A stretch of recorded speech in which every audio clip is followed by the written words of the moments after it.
Amity University has been ranked India's #1 not-for-profit private university for the past 7 years. Amity has also set a new standard of academic excellence in India by becoming Asia's only not-for-profit university to be awarded US Regional Accreditation as well as India's only university to be accredited by the UK's Quality Assurance Agency for Higher Education. The university is part of the not-for-profit Amity Education Group, established more than 2 decades ago by the Chauhan family. Today, the group is home to over 175,000 brilliant students, pursuing over 400 programs in 60 diverse disciplines across 9 universities and 26 schools.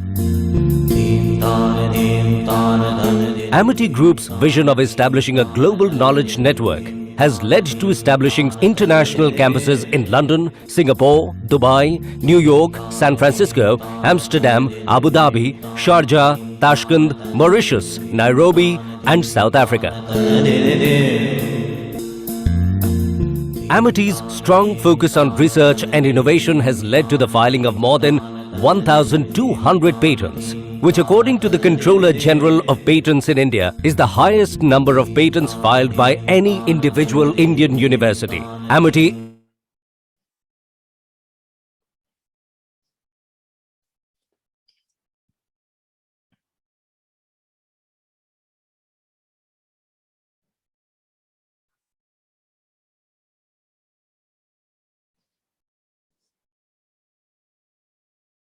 I think we have lost the sound, Dr. Anurupa. Yeah, we have lost the sound. In Yes, fact, sir. video Yes, is sir. not moving. Yes, sir. Video is moving from our side. It's frozen for us actually.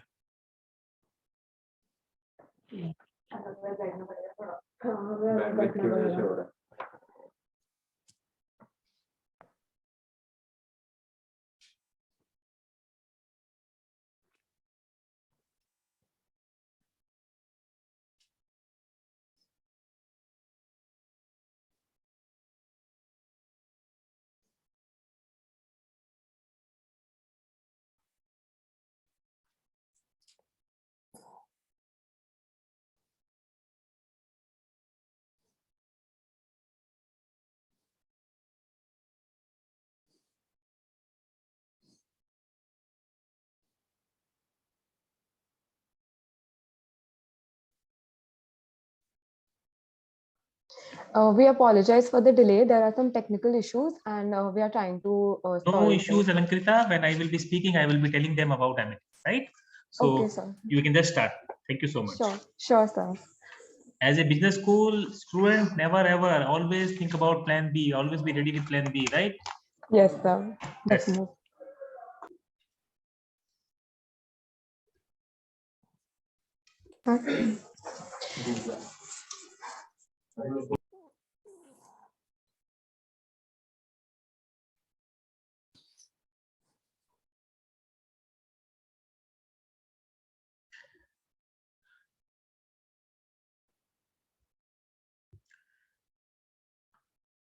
We can start with Alankrita.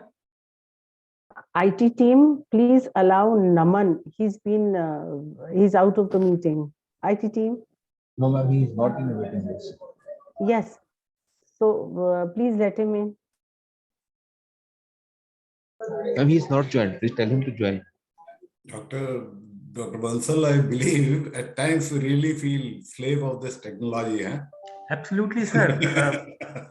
Actually, Rajiv ji, we are all slave of one unseen only. So I blame everything to him. No, not that issue. Not that issue. I do understand because we face it every day, day in and day out. Yeah. So, but absolutely, at times, especially technology, but it has become a part of the life. So we have to go with it. That is what we are going to discuss today. Just a simple example, we don't remember many numbers. Years back, we remember every number. Every number, even, I will not be surprised if some people do not remember their own phone numbers. Yeah, I'm one of them.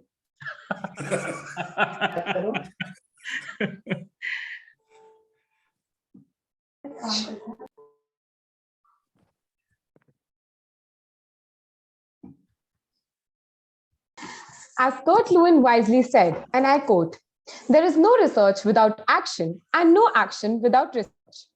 Good afternoon to one and all present here.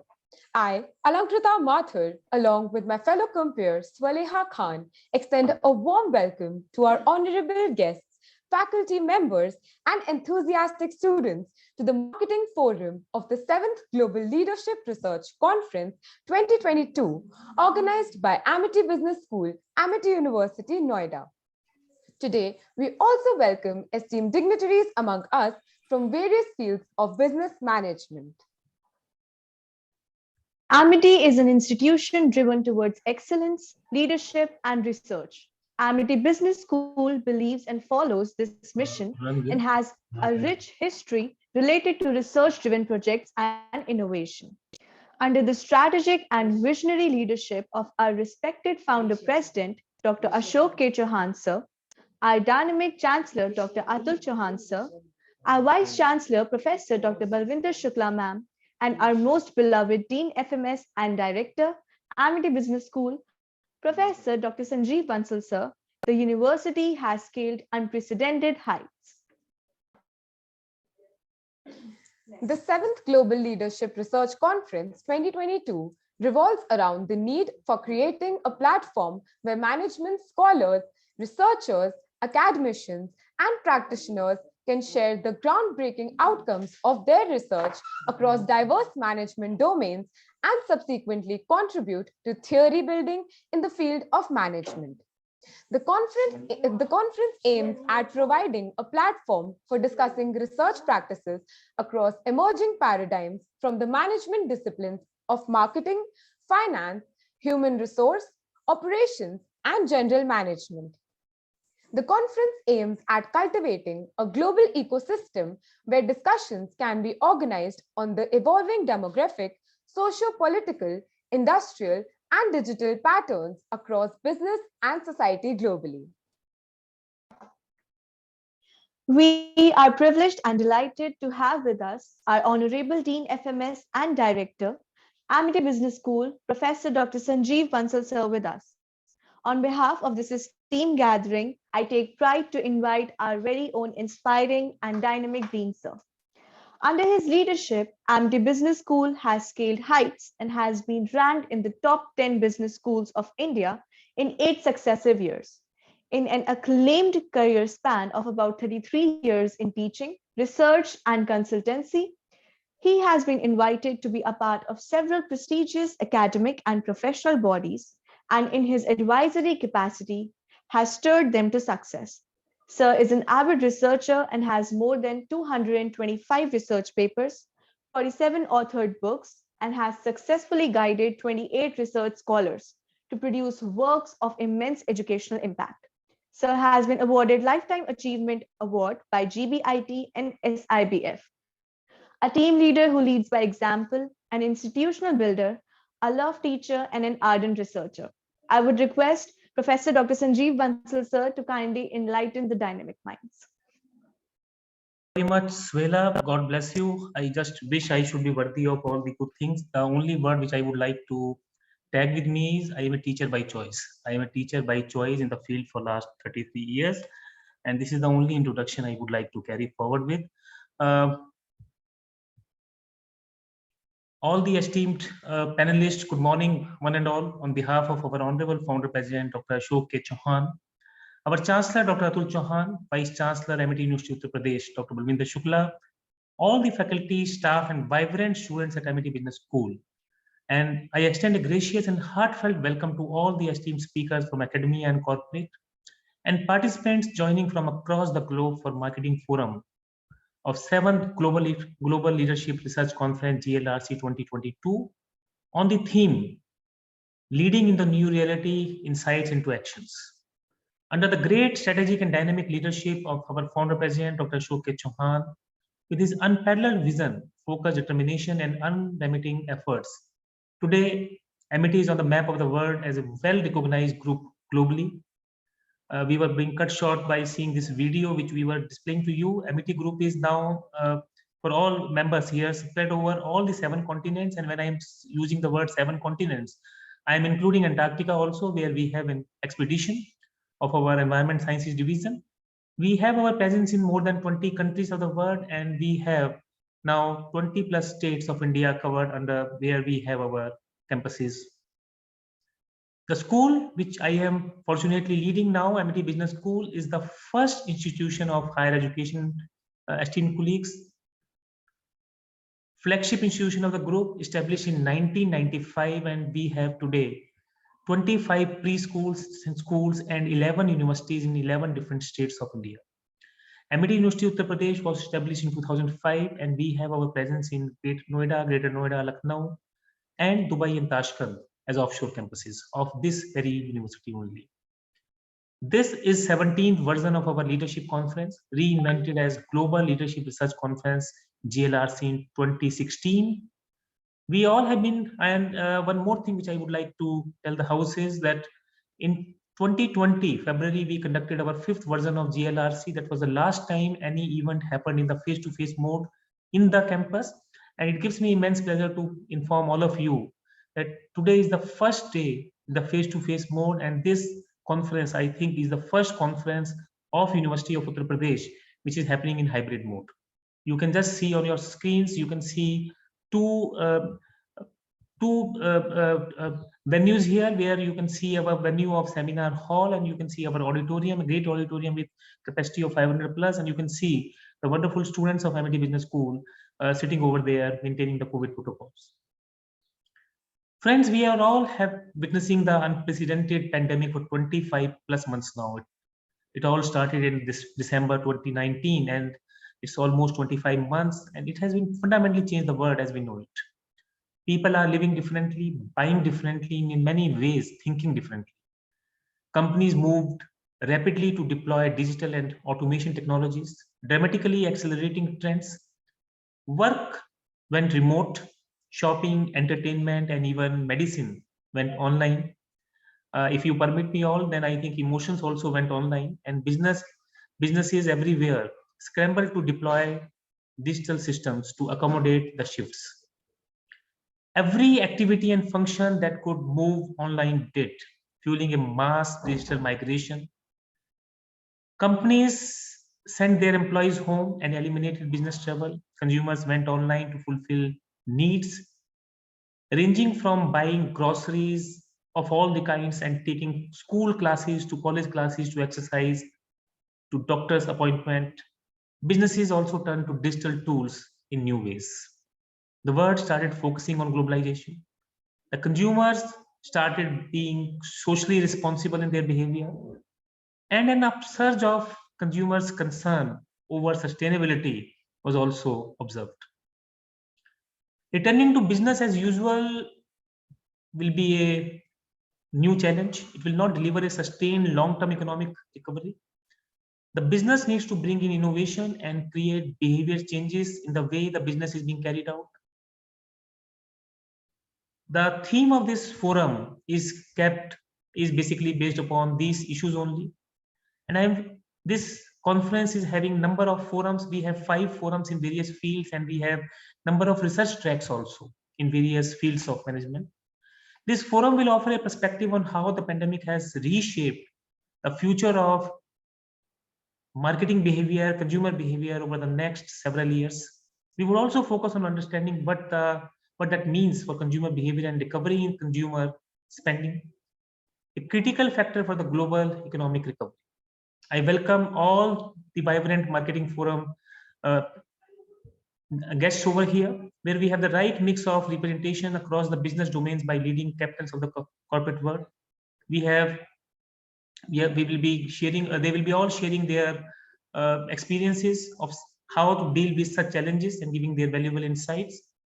We are thankful to Mr. Ashish Kapoor, Senior Vice President, IDEC India Limited, Mr. Shirish Agarwal, Head Marketing Communication and Brand Panasonic India, Ms. Sanjana Pandian, Head Marketing Forever 21 India, AVFRL, Mr. Rajiv Kumar Singh, Head Sales, Sliders Kerala, Professor Dr. Uma Shankar Venkatesh, Director PGPM and Professor, Great Lakes Institute of Management. We are thankful to Mr. Harman Puri, my apologies, co-founder, Blockting, for accepting the Amity Excellence Award and being here. On behalf of session conveners and my personal behalf, a hearty welcome to all once again. Thank you so much. Thank you so much, sir. It truly feels like our events are incomplete without your words of wisdom.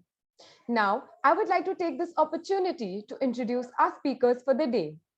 Our first speaker for the day is Mr. Ashish Kapoor, Senior Vice President, IDECK India Limited.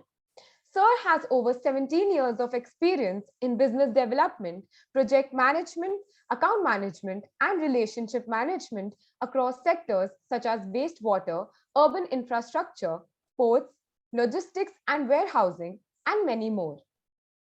Sir has developed and curated key accounts for banks like African Development Bank and World Bank for domestic and international markets. Sir has also developed, managed, and expanded key relationships with senior bureaucracy and donor of India, Africa, South, and Southeast Asia. It is our honor to have you with us, sir. Thank you so much for gracing the event with your presence. Now, I would request Dr. Sanjeev Bansal, sir, to kindly welcome our guest with a sapling as a token of gratitude. Welcome, Mr. Shirish. Welcome. I wish everyone should be in the face-to-face mode by next time when we will be inviting you.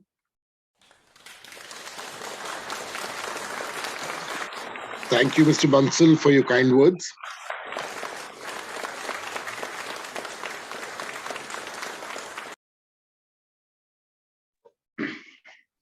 Thank you so Dr. much, Bansal. sir. Thank you, Dr. Bansal.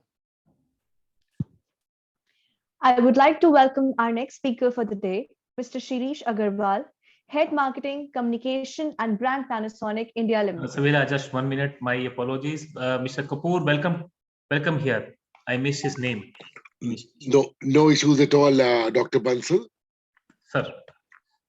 Shirish and Ashish are quite similar. Absolutely, sir. But I think it's it's definitely good to accept our mistakes whenever we make it. No problems. The technology issues with technology. So Shirish ji, welcome again. Thank you, sir. Thank you. Really appreciate it. Moving on, I would like to welcome our next speaker for the day, Mr. Shirish Agarwal, Head Marketing, Communication and Brand Panasonic India Limited. Sir is responsible for devising marketing strategy for new and existing products and services and driving sustainable growth for the company. With over 16 years of industry experience, he specializes in brand media and communication strategy, digital advertisement optimization, consumer insights, trade, and channel marketing with a strong business and ROI focus. Sir was also an integral part of Samsung India's corporate marketing team, where he led several key products and service launches. Sir has to his credit many successful campaigns like #WakeMeHappy, #MeetTheFuture, etc. It is our honor to have you with us, sir. Thank you so much for gracing the event with your presence. I would request Dr. Sanjeev Bansal, sir, to kindly welcome our guest with a sapling as a token of gratitude.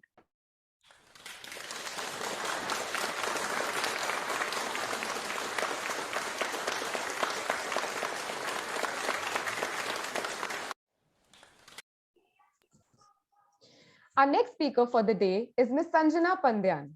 With almost 10 years of experience in marketing and sales across telecom and fashion retail, Ma'am is a specialist in brand communication and developing brand positioning. Ma'am is also an alumni of IIM Bangalore. She is currently the head marketing for Forever 21 India and is responsible for driving the marketing strategy of the brand to rebuild and strengthen its reach in India. It is an honor to have you with us, ma'am. Thank you so much for gracing the event with your presence. I would like to request Dr. Sanjeev Bansal, sir, to kindly welcome our guest with a sapling as a token of gratitude. Welcome, Sanjana ji. Thank you. Thank you.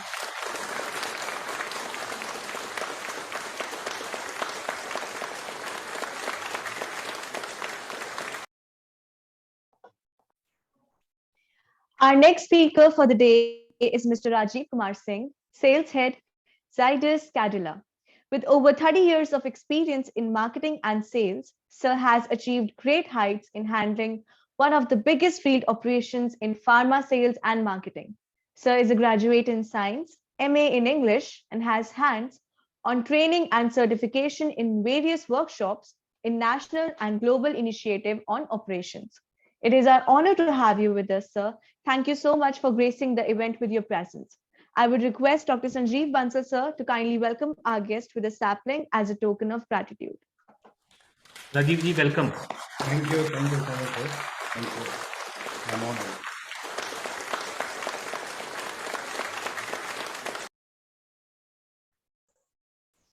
I would like to take this opportunity to introduce the moderator of our session, Professor Dr. Uma Shankar Venkatesh, sir, Professor and Director, PGPM at the Great Lakes Institute of Management, Gurgaon, who would be taking over the session from here.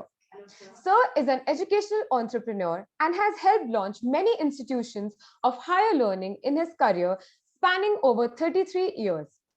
Sir has an exciting journey as a professor and area chair marketing at the Indian Management Institute, founding dean professor at GDGWI Lancaster University, vice chancellor at ITM University, and many more such positions of responsibility over his career span. With a PhD in management, Sir also holds a postgraduate qualification in management as well as agricultural economics. He is a member of the faculty board and PhD supervisor and examiner at FMS AMU. Thank you, sir, for sparing your valuable time for the event. I would request Dr. Sanjeev Bansal, sir, to kindly welcome our guest with a sapling as a token of gratitude. Professor Uma Shankar, welcome.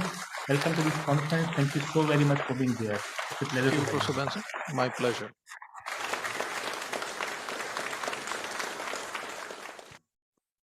Thank you so much, sir. I request you to kindly take over the session from here. Thank you. Thank you. So allow me to start with a note of thanks to Amity Business School, Professor Bansal, and Professor Anurupa, who reached out to me. Absolutely pleasure to be part of this esteemed panel. I feel like an outsider because these are all practitioners. So before we started the program, I did say that I would like to learn from them. And there is an absolute cross section of industries and sectors from B2B to B2C. And I think that would give us a good mix, and I think very important for students also who are attending this. To absorb the pressures under which companies today are operating, and how are they envisaging the future, more importantly, and the strategic shifts that companies have made.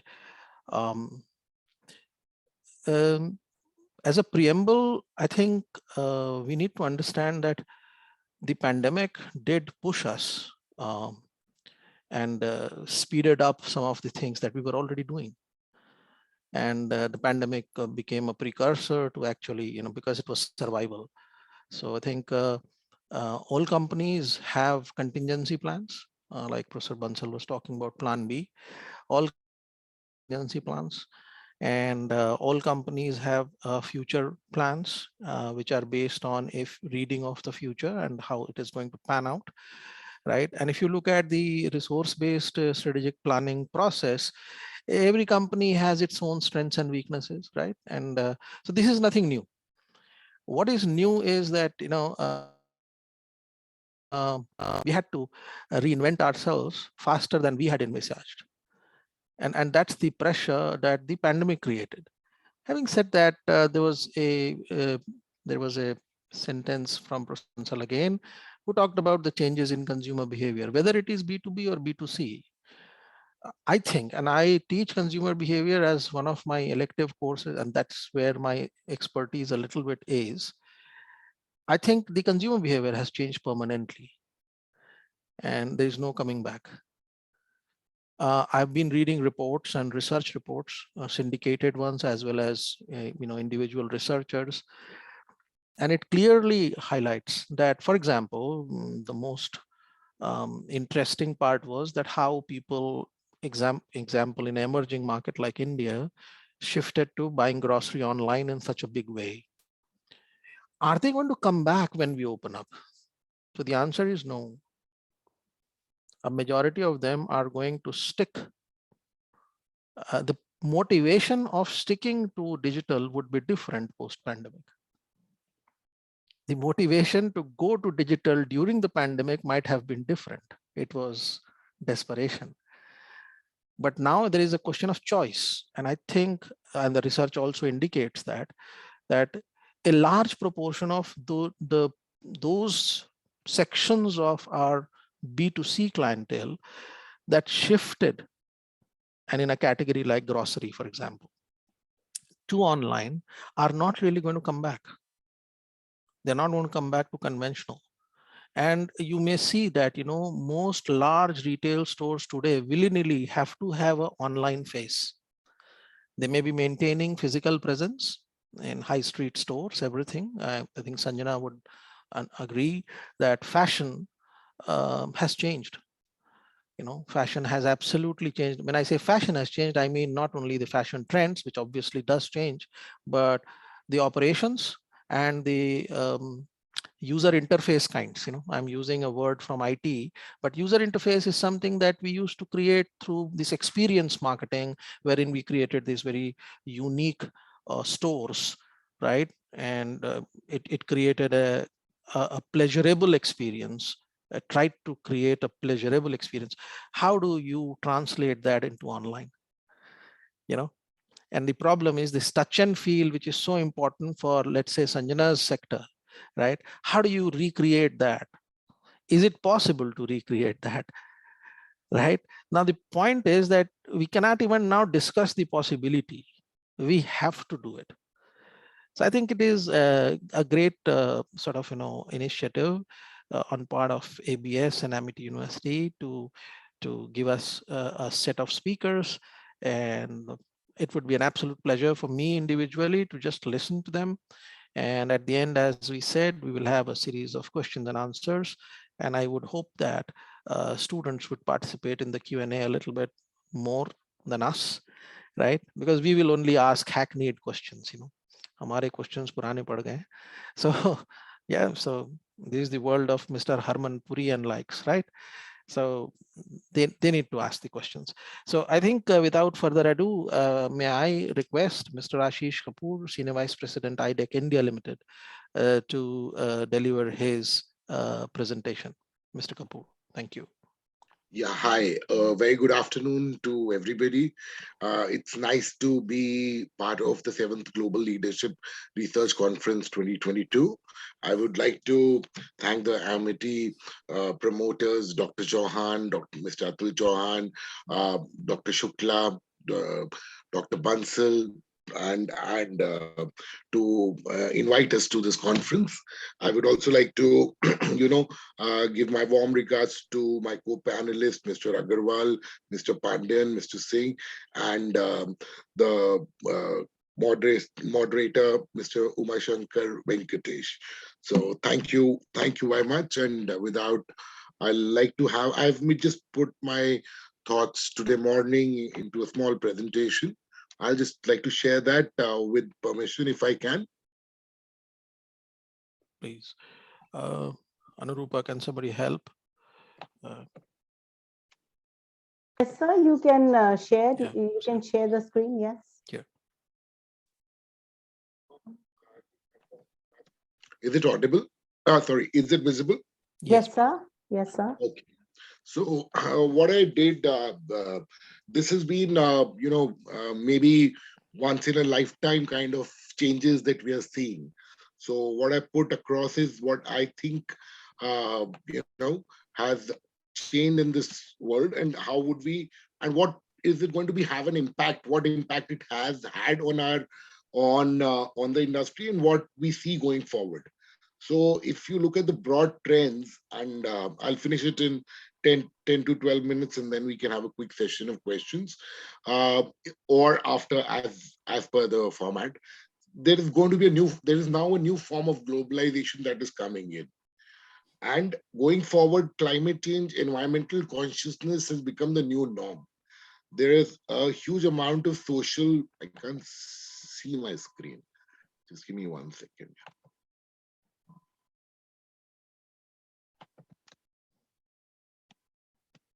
There's an issue with my screen. Just give me 1 second.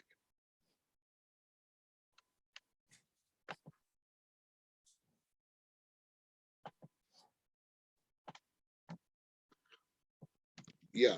So the third part that I was talking about is that, because of the pandemic as well as the changing situation, I see a change in geopolitics happening, and it's going to impact all of our industries going forward.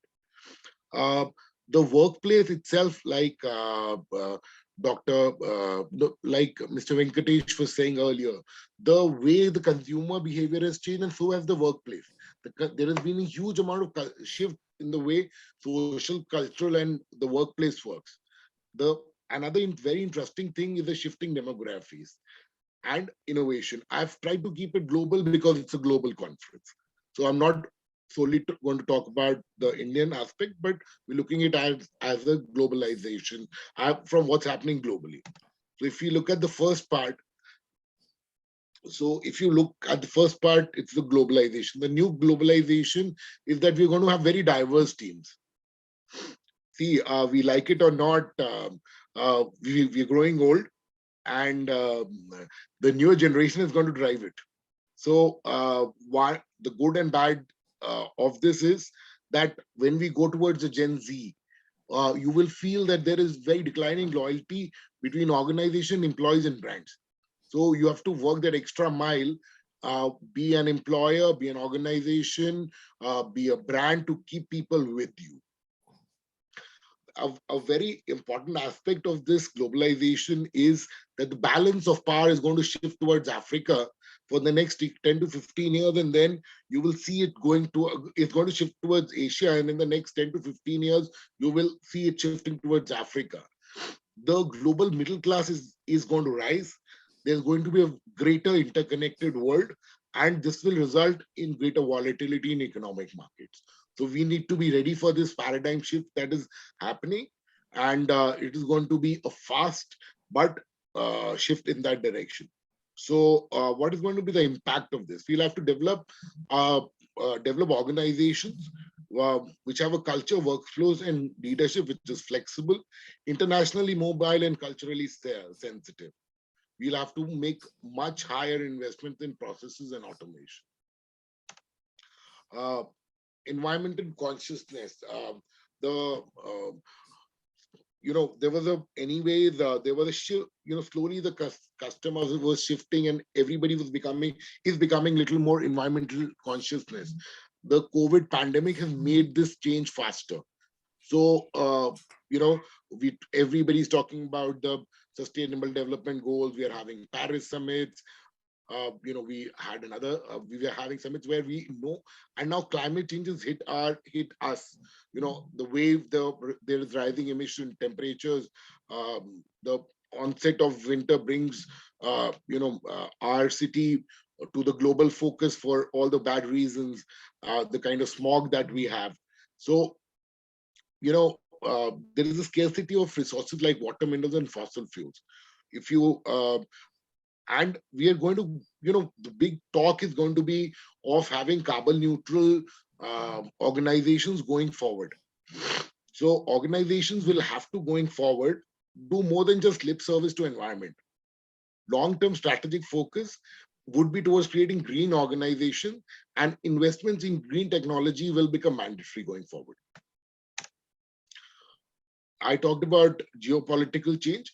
See, the global world is shifting towards Asia, and I see all of these young students at F2 and the seminar hall.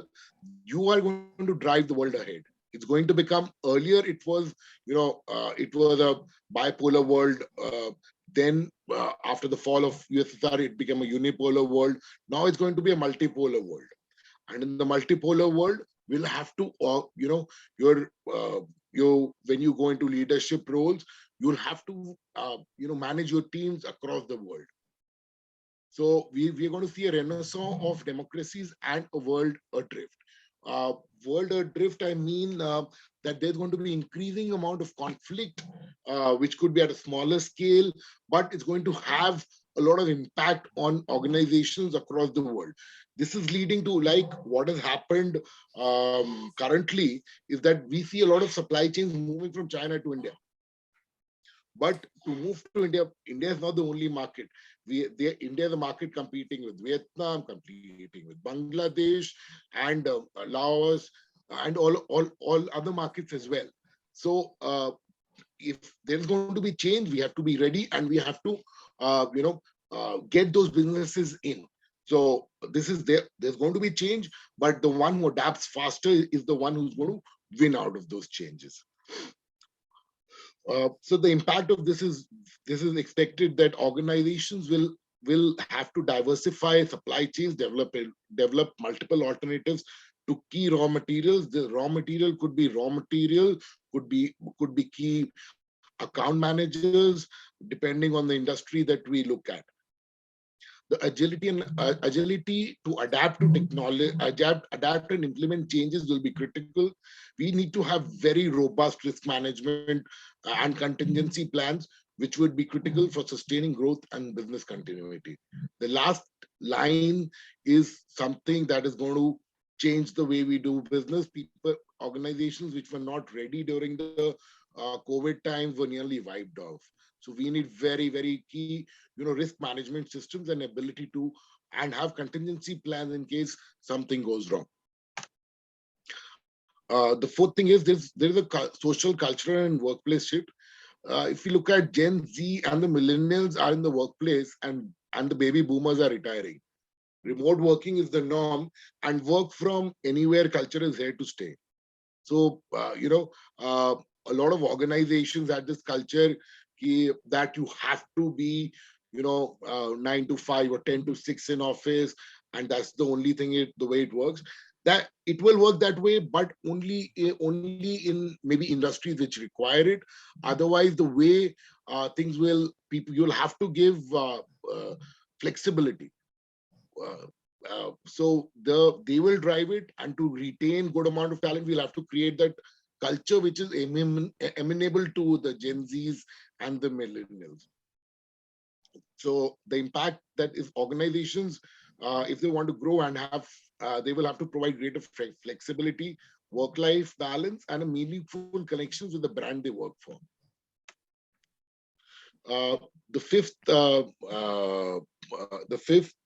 aspect which I wanted to bring across was shifting demographics. The global population of 2050 is going to be significantly different than the population that we have today. There is going to be growth in population overall, but there's going to be fall in many economies, especially the developed economies. We overall have a higher life expectancy. So the higher consuming middle class and shift towards urbanization is another aspect. So we need to see that our products should be able to have the focus and India stands in a place where it can have demographic dividends out of this. So we are going to have a higher middle class, but we need to be skilled. We need to have employable people getting out to be able to reap the demographic dividends that we have. The impact is that urbanization and higher number of middle class will lead to huge opportunities, but businesses will have to adapt to different cultural and political environment. Migration of workforce will lead to diverse multicultural teams, and diverse organization cultures will be needed. Innovation. It cannot be incomplete. It is going to be incomplete if I don't talk about innovation in IT. I looked at the top 10 organizations by market cap. Apple, Microsoft, Alphabet, Saudi Oil, Amazon, Tesla, Nvidia, Berkshire Hathaway, and Taiwan semiconductor companies. Either they are IT or they have the next or there are two of them are semiconductor companies, and only one organization is oil and gas, And Berkshire, I would rather say, is the innovative financial company. So if you look at it, is the shift shows it's going to be either IT, technology, or even if you are in the traditional field, you have to be very innovative. So the customer expectations have changed, and the product service life cycles have decreased significantly. Here, by the time earlier it was to the time of, if you go back, I remember the story of Bajaj. So one product is made and it's going to be the same product which is going to last for another 30, 40 years. Now the product life cycle is 2 years. So we have to have, we have to keep a focus. In the next 2 to 3 years, start seeing a new position on a CIO, which is going to be a Chief Innovation Officer. And we will have a Chief Innovation Officer sitting on the board of a lot of companies. So organizations will have to keep innovation as part of its core functions. R&D spends will have to be increased. Large firms will have to acquire and integrate smaller firms which bring in strategic technologies. Here, if I just like to conclude, the effect of the key impact of, if you look at innovation, one of the key things of innovation was that we created a vaccine which used to take decades and years. How good or bad it is another point of discussion, but the innovation itself was one of the key drivers of it. Thank you everybody for your time. Thank you, Ashishji. That was short and succinct, but very, very interesting 6 trends that you talked about. And I do hope that students especially are taking notes because these are realities that are going to affect them sooner than later. For instance, being in a business school, I'm sure everyone is aspiring to score that big job, right, in the next placement cycle. Right. So if you have your eyes, ears, and brains open, this is what is the direction. And there are opportunities out there, maybe slightly different kind, but there are opportunities out there. One funny anecdote, a old student of mine for the last, how many years? 20 years, he was in the consumer durable sales domain, right? For 20 years. So senior sales personnel. And last week I saw his profile changing. He has become a program manager in Tata Consultancy Services. Go figure how the hell this transition happened, right? Infosys is hiring 2-year MBA students almost in a 10 to 20% of their overall hire. They were absolute hirers of engineering graduates, isn't it?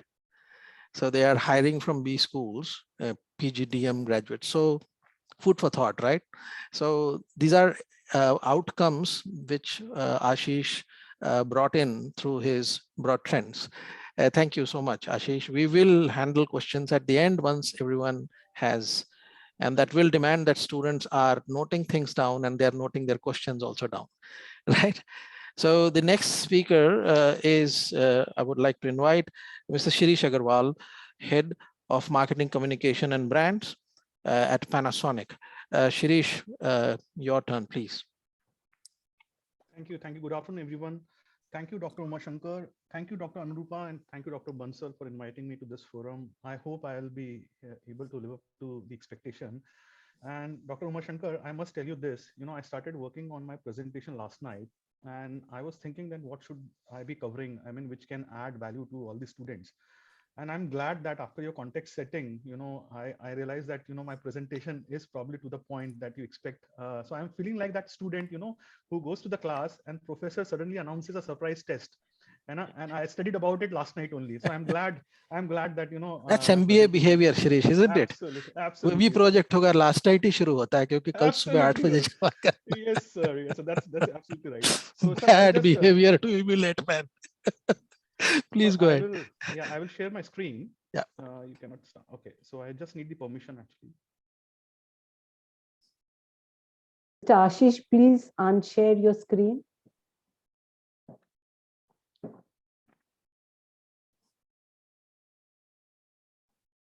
Mr. Ashish?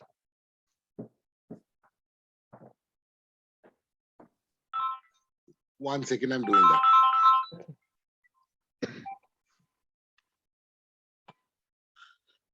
Yes, thank you, sir. Okay.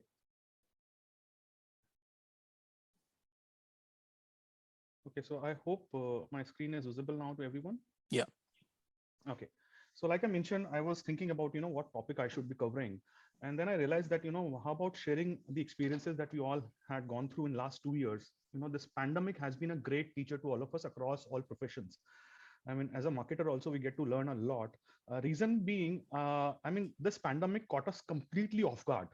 None of us had any experience on how to deal with a situation like this. Okay, so this was the case with us, and there was no readily available playbook also for marketers to navigate such an uncharted territory. Such pandemic you get to experience only once in a century. So no one has written about it. That what actions you should be taking if you're a marketer and all that. So we had to learn on our own. We had to look at innovative ways to keep engaging with our consumers, especially when the marketing budgets were slashed.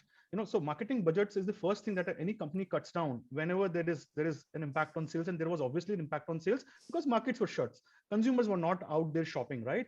So, but as a marketer, you can't just say to your boss that, okay, boss, marketing budgets have been slashed, I will not be doing anything. Then we'll say, okay, Tata, bye bye, we'll hire someone when we have the marketing budgets, right? So you can't say that. So you have to look at innovative ways to ensure that you keep adding value to your brand, you keep adding value to your consumers. So this is what I'm going to share with you, that what are learnings that we have taken in these last 2 years. So moving to my next slide.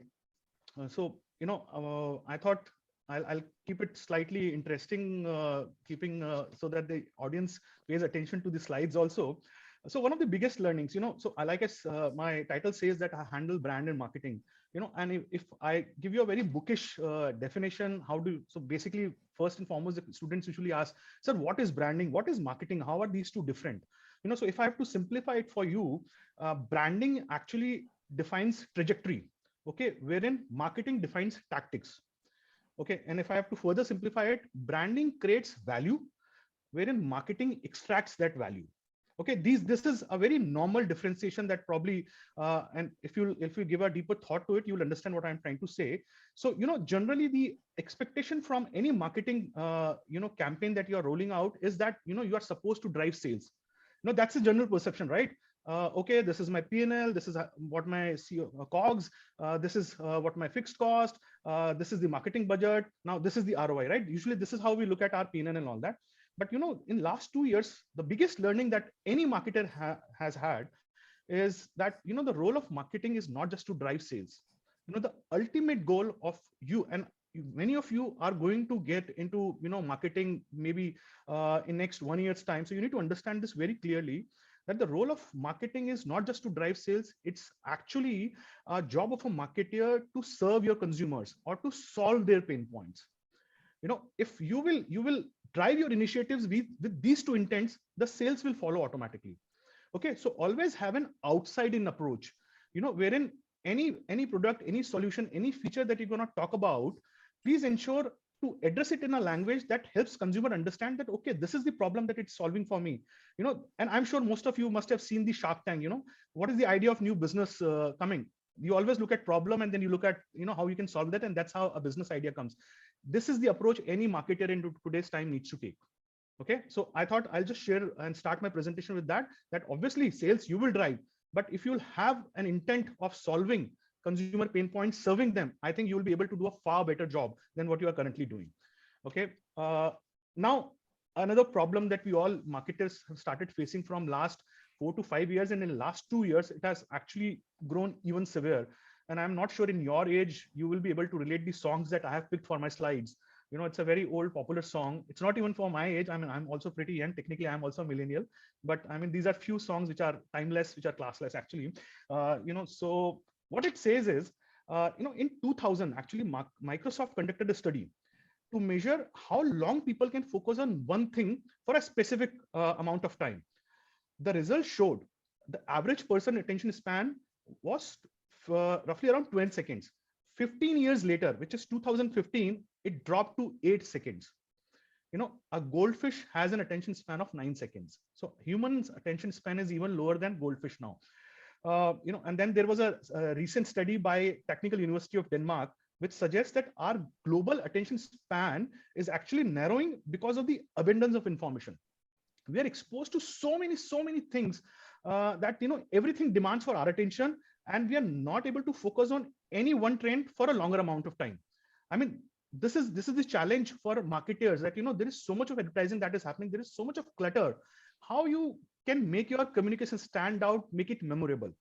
So this is one of the biggest pain points of marketers in today's time, and hence you see many brands trying many new things in terms of their messaging, in terms of their choice of media vehicles, just to make sure that their communication, their messaging stitches with the consumers. Okay, now why this is happening?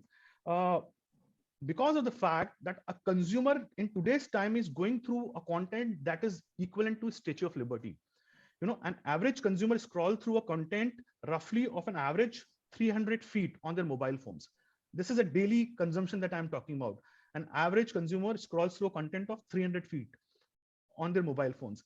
And on an average, we all own, this is Oracle ID graph, which says that on an average, a consumer today are exposed to 5 devices. Okay. Now imagine every device is seeking my attention. One time I'm on mobile phone, another time I'm on my iPad, then I'm on my television. So everything is demanding my attention. I'm consuming so much of content, so it's become extremely difficult for me to notice anything, okay, or to remember anything. So these are the biggest challenges, and then this leaves us marketers in one of the biggest dilemma, that how should we package our communication? How should we ensure that our communication stands out, and consumers can remember my communication when they are walking into a store, or probably they are going and checking out any e-com site, how they can immediately connect with the messaging that I'm driving. So these are the challenges. So I just thought I'll set the context first. Now I'll come to the the trends of Indian advertising industry. Now, this particular data point that you are seeing currently is a data point of pre-COVID era. This is the research which came out in February 2020, which captured the advertising spends for the year 2019. Now, 2019, none of us had any clue what is going to hit us, right? So what it projected was that 2020 is going to grow by 11% in terms of the advertising spends. And right side, you see the share of split across media, across touch points.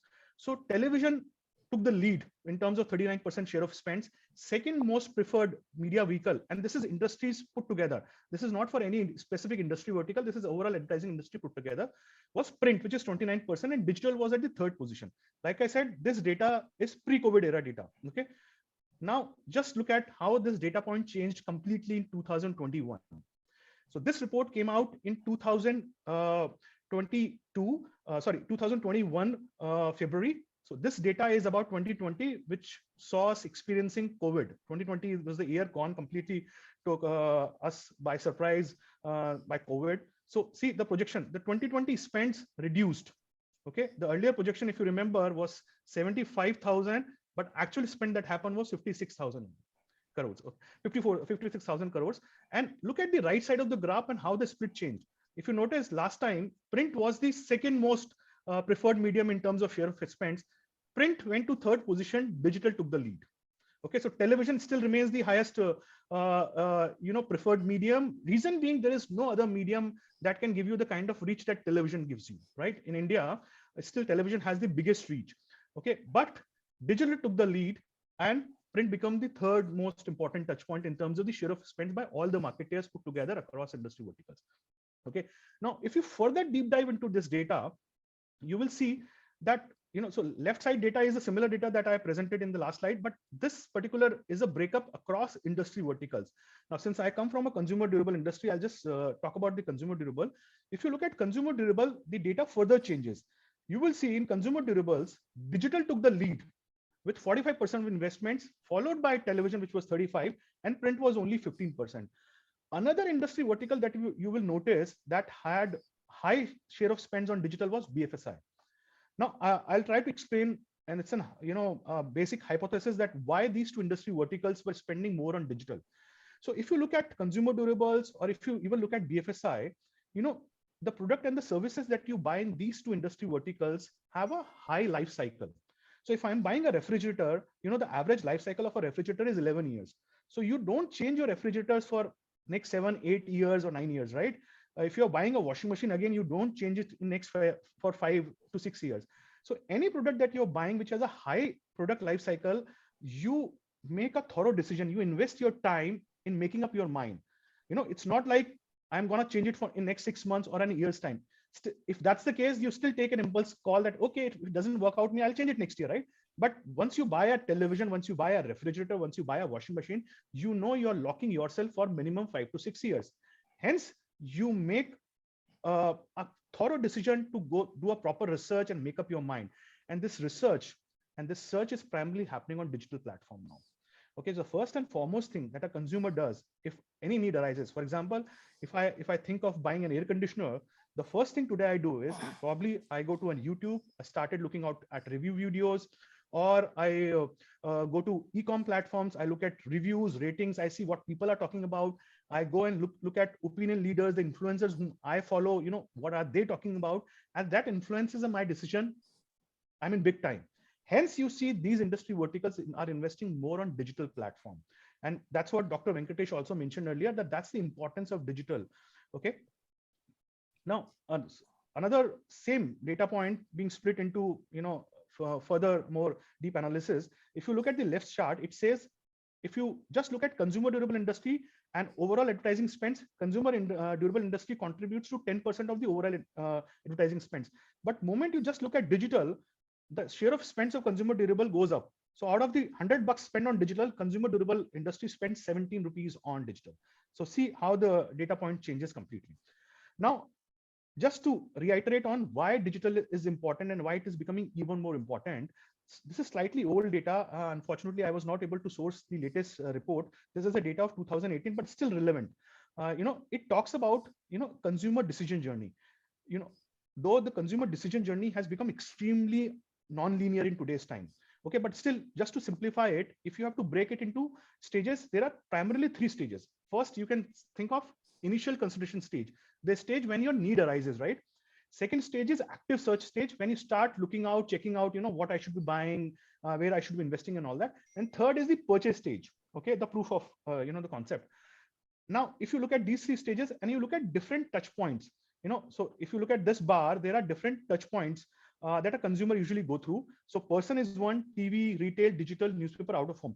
By person, it means maybe your own experience with the same brand in the past, or you share your experience with your friend and family members, which influences their decision. Okay, so person means either your own experience or your friends and family members experience. Okay, so if you look at in 2016, in the initial consideration stage, person was the topmost important touch point as far as the consumer decision making was concerned in the initial consideration. In 2018, person still remains the same. So if I have had a bad experience with any brand, obviously, no matter whosoever says what, I'm not going to go for that. Okay, that brand actually I eliminate at the very first initial consideration stage only. Okay, now second important touch point, which was in 2016, was digital at 4th position. Now in 2018, it was 2nd position, which is digital. Then it's retail, then it's TV. Now when you go to active search, again, person remains the most important touch point in terms of your own experience and all that. But the second important touch point in the active search stage is digital. Okay, so like I mentioned earlier also, the first and foremost thing that you do in today's time is that you immediately pick up your mobile phone, you start reading about it, you start checking out review videos on YouTube, you go to e-com sites. Okay, so this is a normal consumer behavior. When you go to the purchase stage, digital takes the lead now. So digital is the most important touch point. It does not mean that you are only buying digital.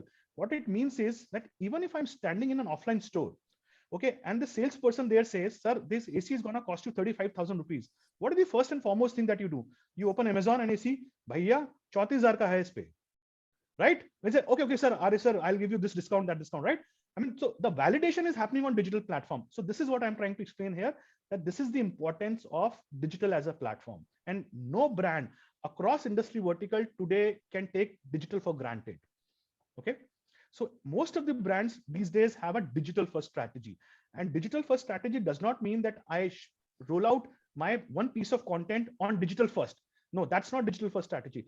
Digital first strategy means that you roll out content depending on the merit of that particular media or a platform. So for example, what works on Facebook might not work on Instagram, might not work on Twitter, might not work on YouTube. Likewise, what works on YouTube might not work on Facebook. So one, you need to ensure that you understand each and every platform and seed content accordingly.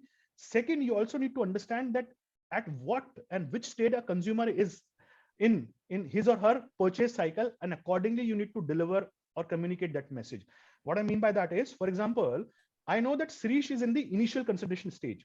Okay, so at that time, probably I will expose them to a message which talks about, my brand, my product offering, but moment I know that Sirish is into active consideration, active search stage, what I will do is I will talk about, what my feature has so unique about, which gives an edge over competition.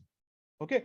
Now, when I know that Sirish is in the last purchase stage, I will expose them to a communication which talks about offers, schemes, extended warranties and all that, because I know now he's in a purchase mode right now. So, depending on the consumer decision journey cycle, you need to tweak your messaging. You need to tweak your choices of media vehicles also. So this is how brands are adapting in today's time. Okay. This is a research by LiveMint, and this was in 2019, which says by 2023, 63% of the total consumer durable sales will be digitally influenced, which means a consumer might change their decision after doing thorough research on digital platform. So that's the kind of power that digital holds. Another very interesting research by BCG and Google. BCG is Boston Consulting Group, and this is extremely important research, and I find it fascinating actually. It says that it doesn't matter whether you are buying online or you're buying offline. Digital has an equal influence on both set of consumers. So if you look at the top chart, it says a consumer who is buying in store, okay, in store, an offline consumer, only 16% of the consumers stick to their original choice of brand. However, 84% of those consumers actually change their choice after doing research on digital platform. Now, remember, these are in-store buyers. So usually we think, oh, this person buys offline. Will digital have an impact on his decision making? Here is a data point to prove that yes, even if someone is buying in store, digital has a huge impact on their decision making. The same report says online buyer, 74% of them actually change their decision after doing research on digital platform. Okay, so please don't take any crap when someone says, oh, I am an offline brand. What role digital will play? You can always quote these data points, boss. Digital plays an extremely important role. Okay. Another data point of the same report, it says, and this is reference to consumer durable only, 65% of the online buyers spend 65% of the online buyers spend 2 to 3 weeks of time before deciding on which brand of choice or the product they want to buy. Okay, so 3 to 4 weeks of time. An in-store buyer, roughly 60% of the in-store buyers spend 2 to 3 weeks of time before making up their mind. And this research, like I said, is primarily happening on digital platform. It's not that I am just going out on retail stores for next 2 to 3 weeks just to make up my mind. What is happening is today when a consumer is walking into a digital store, they have already made up their mind in terms of shortlisting 2 to 3 brands. They have already evaluated everything and they are much more informed than they used to be earlier. Earlier, they were a lot dependent on what a salesperson has to say at the retail floor. Today, they are going there with their specific set of questions and they ask those set of questions and they make their choice quickly and they walk out of the store. This is one change that we have seen, and this is across industry verticals. Even if I'm buying any automobile, I'm going to a store which well informed. I know what are my queries. I sharpshoot my questions. If I get right answers, I will make my decision then and there only, or I walk away. I mean, that is the way the consumer purchasing, behavior is changing. Okay. Now, another important point, because once you will enter into marketing, the first and foremost thing that your sales professionals and people from different, verticals within your organization will ask you, okay, I am giving you this much budget for digital. How are you going to show me the ROI? Okay. Prove me that, this campaign has worked for me. On TV, I can see my campaign. On print, my dealer talks highly about it, but digital, I never get to see my campaign. Okay. So, what you need to do is, if you're investing any dollars on digital platform, you need to ensure that you have your KPIs clearly set.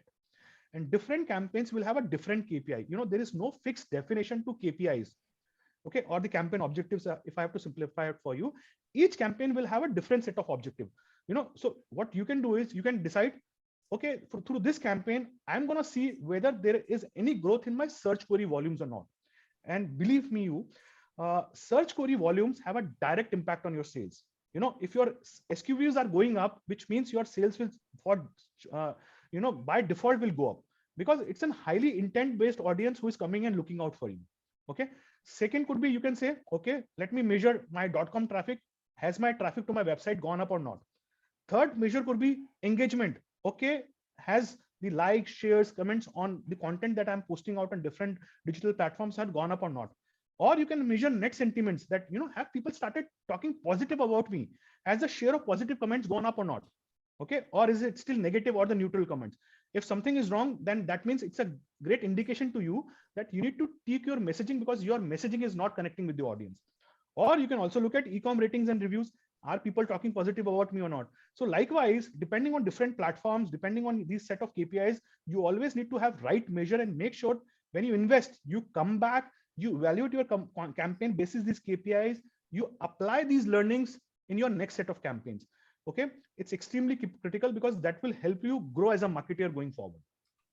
Okay, now digital piece, I'll rest here only. Now I'll talk about what is extremely important in today's time for marketers also. If you look at India, the demographics of India are again fascinating. 65% of our population is under the age of 35, and if I look at you all, 52% of India's population is under the age of 25. Okay, and you all are my potential buyers. So your dad or your mom might be giving you their credit card or their money to make a purchase, but it's you who are telling them what product they need to buy. A dad might call you, beta, I need a refrigerator, which brand do you suggest? So you guys are the influencers in your home. So for any brand, it's extremely important to connect with millennials, because they are the biggest key opinion leaders in today's time. Okay, because technology is changing so fast, and you guys are evolving with that technology. You are the first adopters of the technology. So it's imperative for any brand to stay connected with you. Okay, so first and foremost thing is that any brand needs to create buzz, needs to build word of mouth, and they need to do it in a language that appeals to millennials. I'm sure most of you might have switched from television. You might be on OTT platforms, you might be consuming a lot of content on mobile phones only, right? So if as a brand, I want to live in a false, dream of mine that, by spending on television, I'm reaching out to right set of audience, I think I'll be fooling myself, because my audience has moved to a different platform. Okay, so it's extremely important that you are visible on the platforms that your consumers are consuming. Okay, and you change yourself with the changing times. Okay, second most important point is that you need to ride with the trending topics. The earlier times, the way marketing used to work is that every category has a certain seasonality. Refrigerator and air conditioners are these products of summer season. When you go to washing machine is primarily a rainy season, right? July, August. And then television primarily works during Diwali or during any big, cricketing sports event that is coming up, right? But these trends are changing.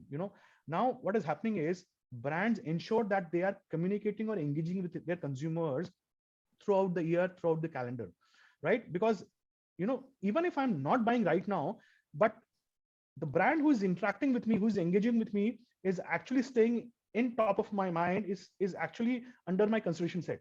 So today's time, brand just cannot afford to be visible or start engaging with their consumer only when the season comes. You need to ensure that you leverage all the topical, and that's the beauty of India. We have got so many festivities, we have got so many events lined up throughout the year, and brands can just leverage those. And don't try to sell hard your product. Look at seamless integration, possible ways that you can integrate your product offerings, your services during those events, and keep engaging with your consumers. So at Panasonic also, we have been doing that rigorously, and we ensure that we leverage each and every small big topical events, and we do something around those particular events. Third important thing is that you need to invest in communities. You need to develop brand lawyers, brand advocates. What I mean by that is, don't just post content on social platforms and ignore what your consumers are talking about.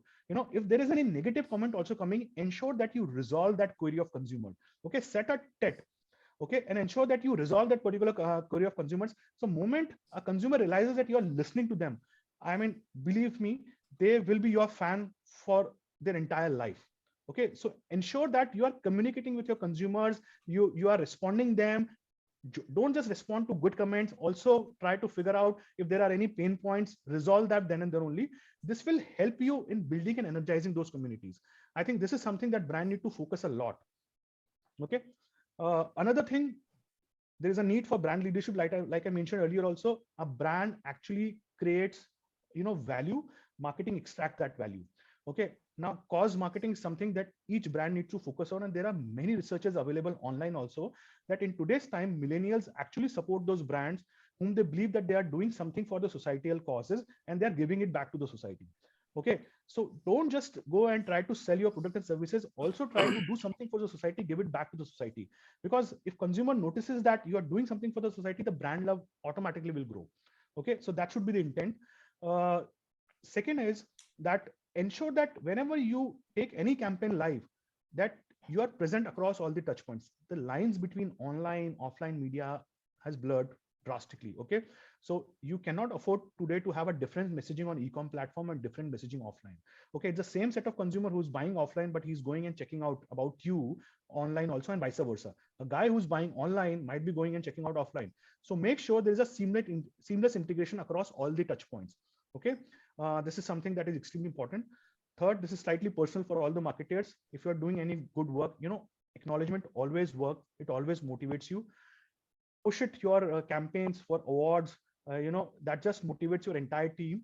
If you have done any good work, don't shy away from, blowing your own trumpet. End of the day, we all are marketers. We need to market ourselves also. Okay. So keep focus there also. Ensure that once or twice in a year, you roll out such content or such campaign, which is award worthy. Okay. That's extremely important. Last, I would say that, like I mentioned, market dynamics were always changing. Okay. Consumer preferences were always changing. Consumer touchpoints were always evolving. However, what this pandemic has done, it has just accelerated this whole process of change and evolution. Okay. It has just accelerated that process. So in today's time, if you don't want to lose the pulse of your consumer, you need to ensure that you engage with your consumers on the platforms that they are present on. Okay. So make sure that you chase your consumers, you change with the changing times, because if you lose the pulse of your customer, if you stop innovating, you will be out of the game very soon. Okay. It's that harsh in today's time. Okay. So with that, I will rest my case, and I hope I was able to add some value. Thank you. Thank you. Thank you, Suresh. I hope Professor Bansal, you invite him into a marketing class actually, so that in a IMC course especially, right? Maybe he will be of really good value there. And Shirish, you reminded me of Amlan. I hope you remember him. Amlan Pati is my old student. Currently, he's with Kevin Care, right? He used to head that thing. Yeah. So without much ado, I think we are short on time. Sanjana, I'll push you. Please start with your presentation, please. Thank you. Sure.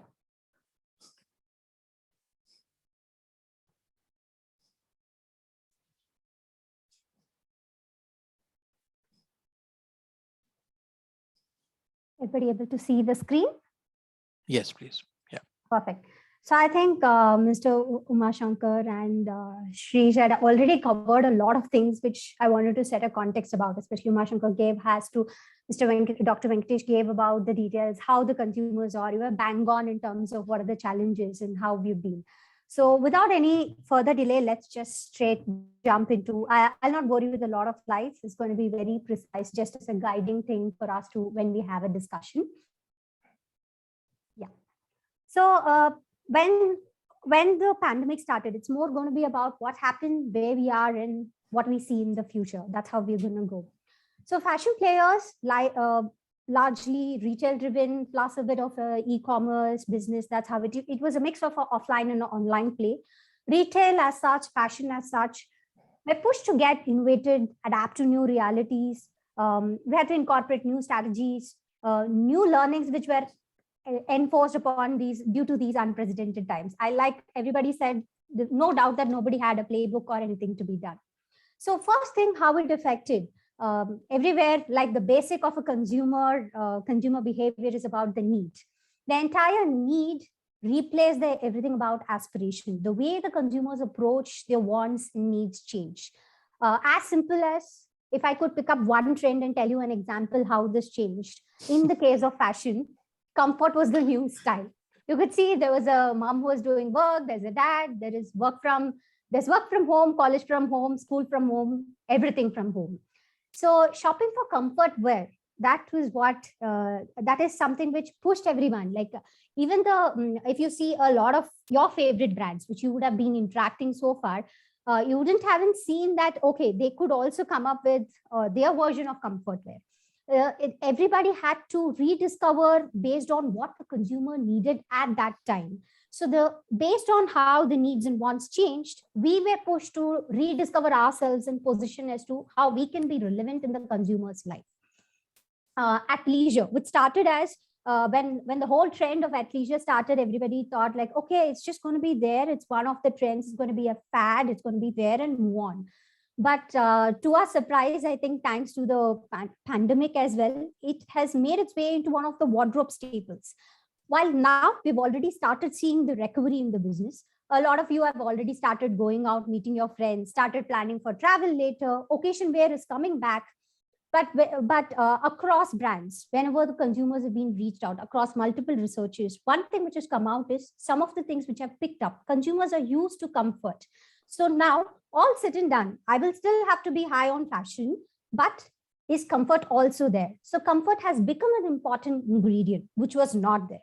So I'm sure each industry has its own way, the way the needs were in the past and how the needs have evolved, changed. And some of them have retained, and how we're going to incorporate them into our future is going to be very, very critical.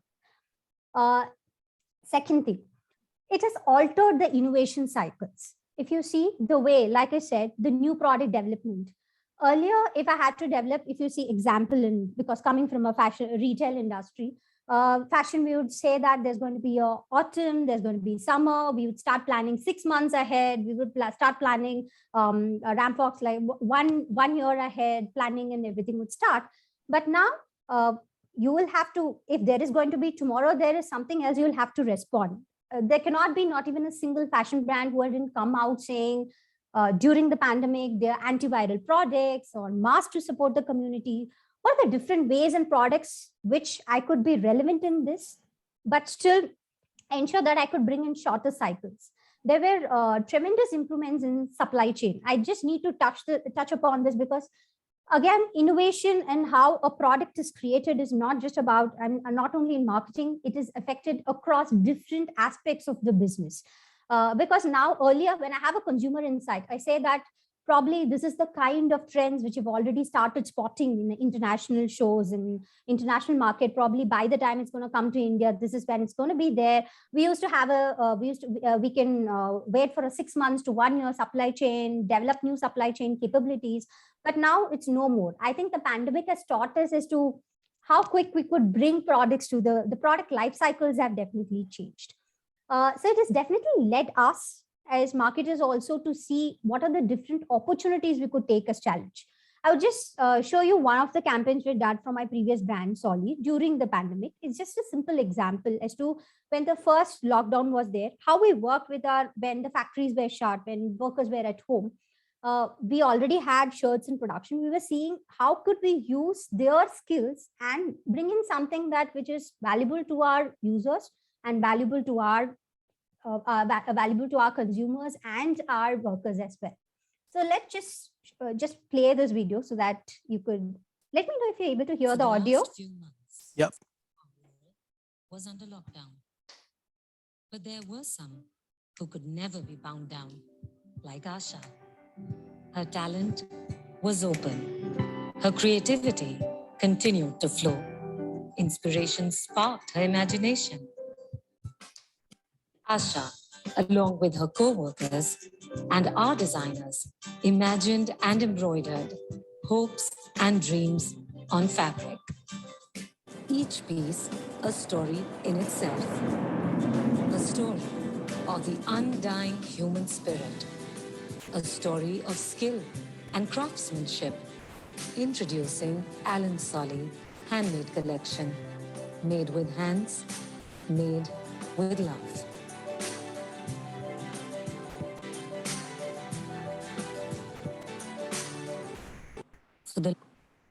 So that was just a simple example as to how differently we had to expand our horizon, take up the challenges, see how we could develop opportunities, which is beneficial to our community as well as beneficial to our business, and our consumers are able to connect with us.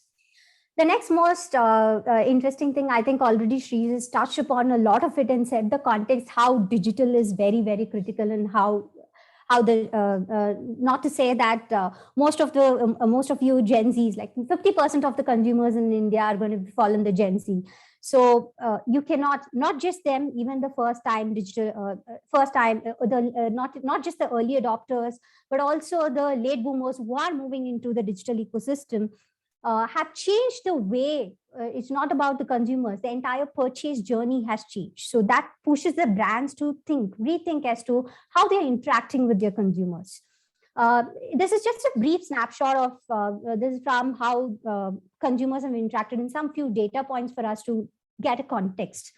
See, more than 50% of Indian consumers have bought from a brand store they've never shopped at online. This is a data point between from Google last year. 65% of Indians say they went to online to buy a product they previously bought in store. This is the kind of impact and digitization our consumers have gone through. This is also day to day we are seeing in the kind of searches which are happening. We see a rise in searches by people looking to build their considerations. Like the way Shri just rightly pointed, people spend a lot of time researching online, even before going, even when they start thinking about the consideration, they start about which brand is good.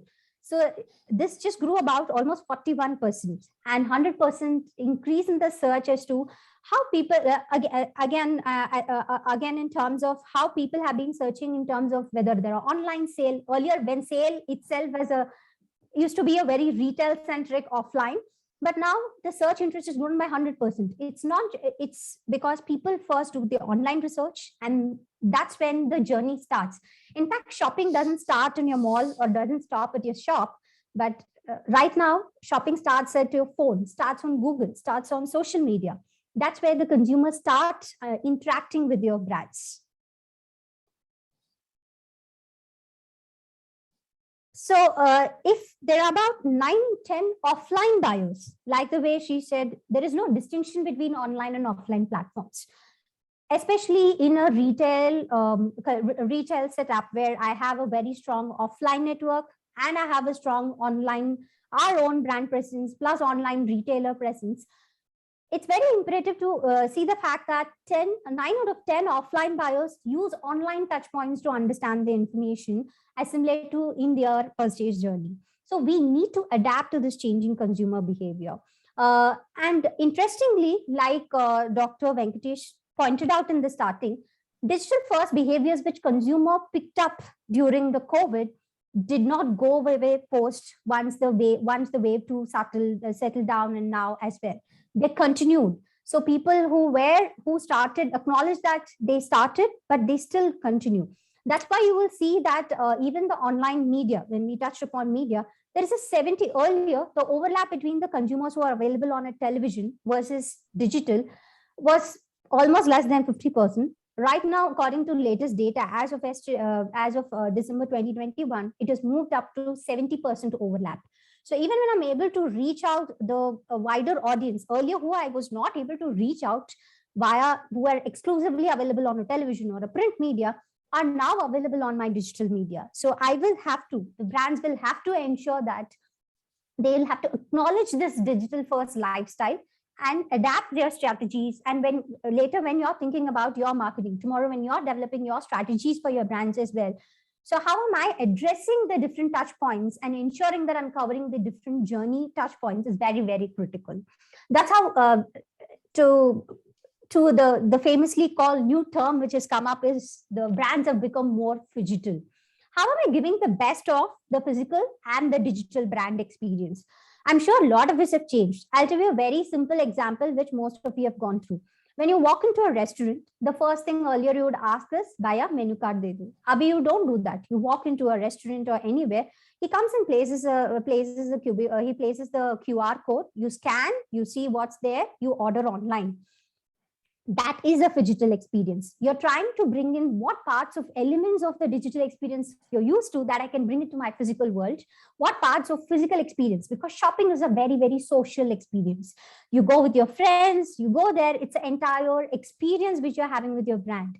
How you can bring those elements into the online media. So we'll have to ensure, this is a very, very important aspect which brands have started their journey, and it's going to be very critical as you move ahead in the future as well, as to how you can give the best of the two worlds to the consumers.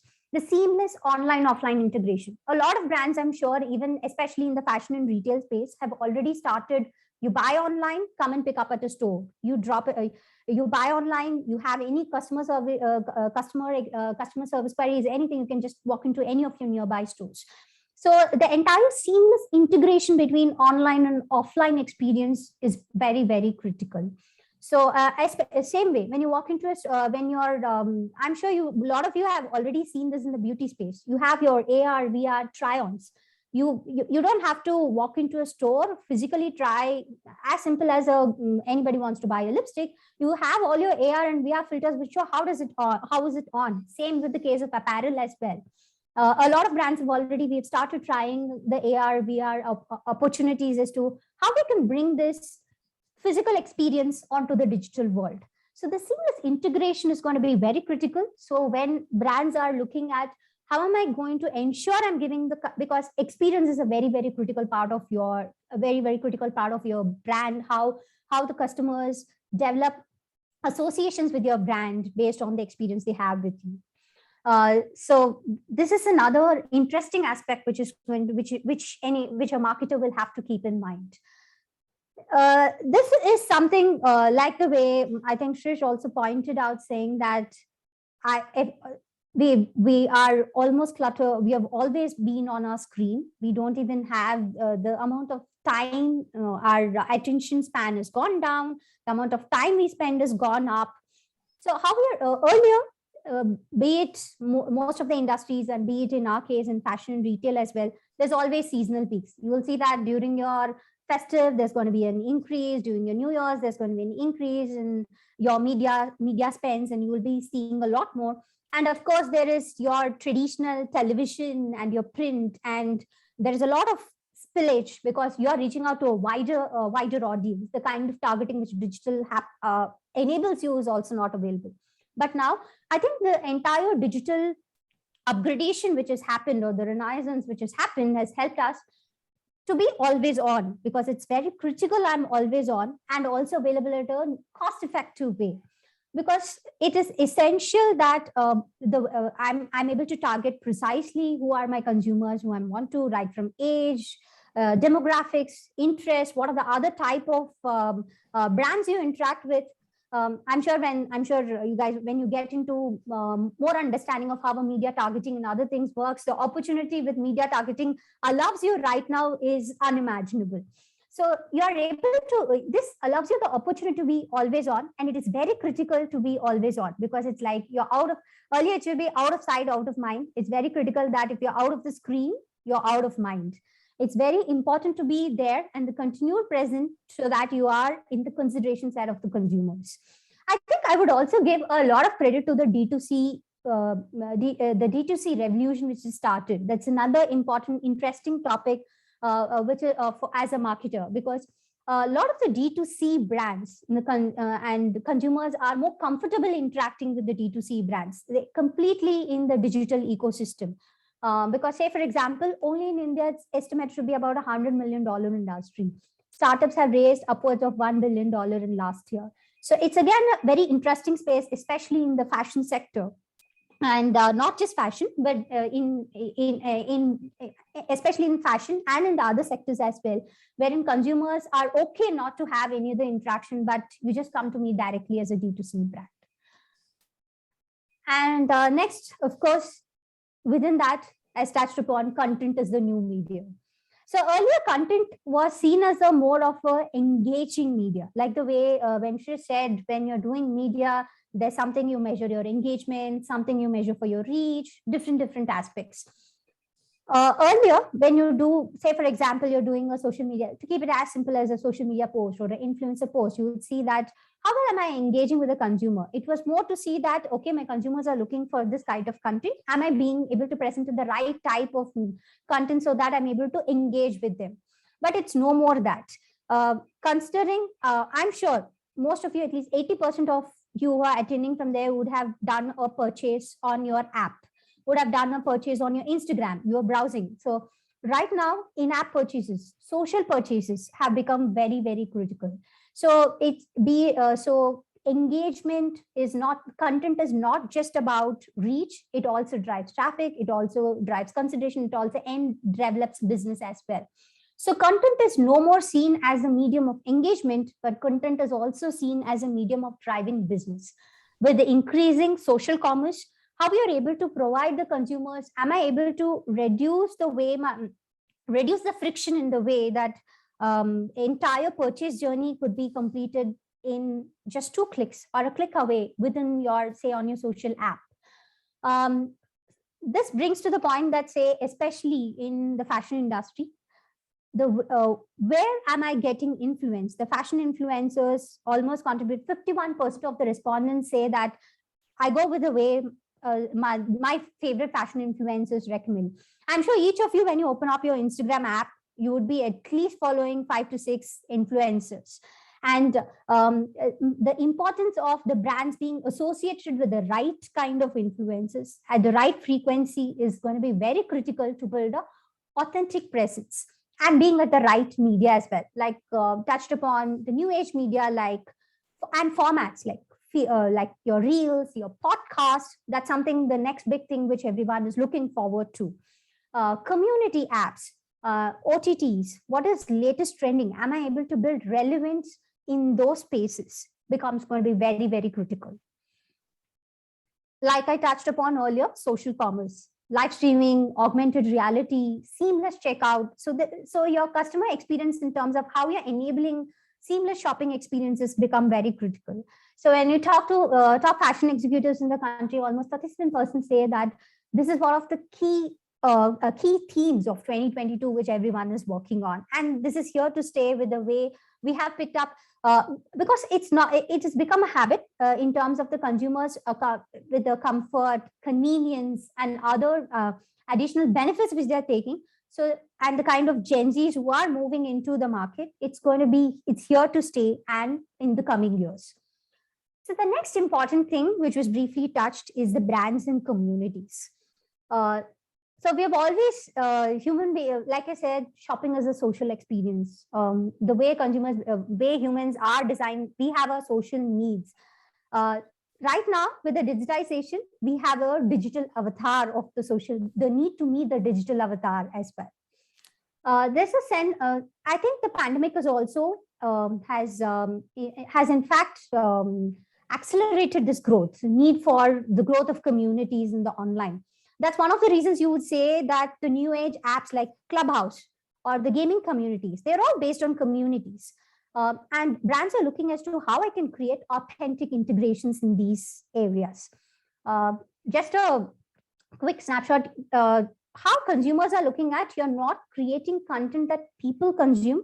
We'll have to start creating content that people then create with. That's the reason why you have so many, all your remix features and your challenges and other things which are happening on social media is a very good example as to people want to co-create and become a part of the process.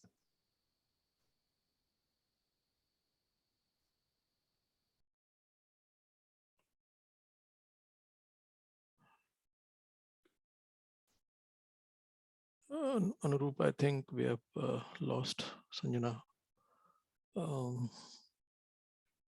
We've lost maybe signal problem. We have moved. Metaverse is more of user-generated content. We're moving towards Web3, where your metaverse is going to play a very critical role. Say a lot of brands have already started engaging with gaming platforms like Roblox. They want to be, it gives the consumers need to be creative, engage with the community. At the same time, we're also evolving in innovative ways of how we could convert it to a commerce and not just stay at engagement. And these are the major thoughts which I want you guys to leave with, and look forward to questions at the end. Thank you. Thank you, Sanjana. Some very granular insights into the fashion sector, especially in the context of retail. And I think students who are interested in that sector would obviously reap a lot of benefit if they have taken notes and if they would revise that. We are really pushed for time. Rajiv, you have a very tough, profession already. Actually, I'm addicted to that. और That's my passion. एक और tough आपके लिए. You are the last speaker, but थोड़ा time कम है हमारे पास. I know. Please go ahead. I know. Immediately. Yeah. Thank you. Oh, thank you. Thank you, Dr. Venkatesh. And dear friends and distinguished professionals, and in fact, the nation builders sitting in the auditorium and seminar halls. And I'm really thankful and I appreciate Amity University to be giving me this opportunity to talk to you all. And there must have to be something which can make you either listen to me or hear me. Because that is the way I'll be trying to go in your minds first and then reach your heart. And if I have to summarize the entire sales and marketing profession as such, it is like you first reach the minds and then you reach the heart and then you influence the decision. So there is nothing different between you and me. The size of my brain is the same, as small as yours, and it is as old as yours. So what I wanted to talk is actually the changes which initiate change action is all about understanding, believing, and becoming. And mostly when I'm talking to Northern India, I believe Hindi is a well understood language over here. So I would like to start this with a story. And the story is very much popular amongst everybody. It is about that topi wala selling caps.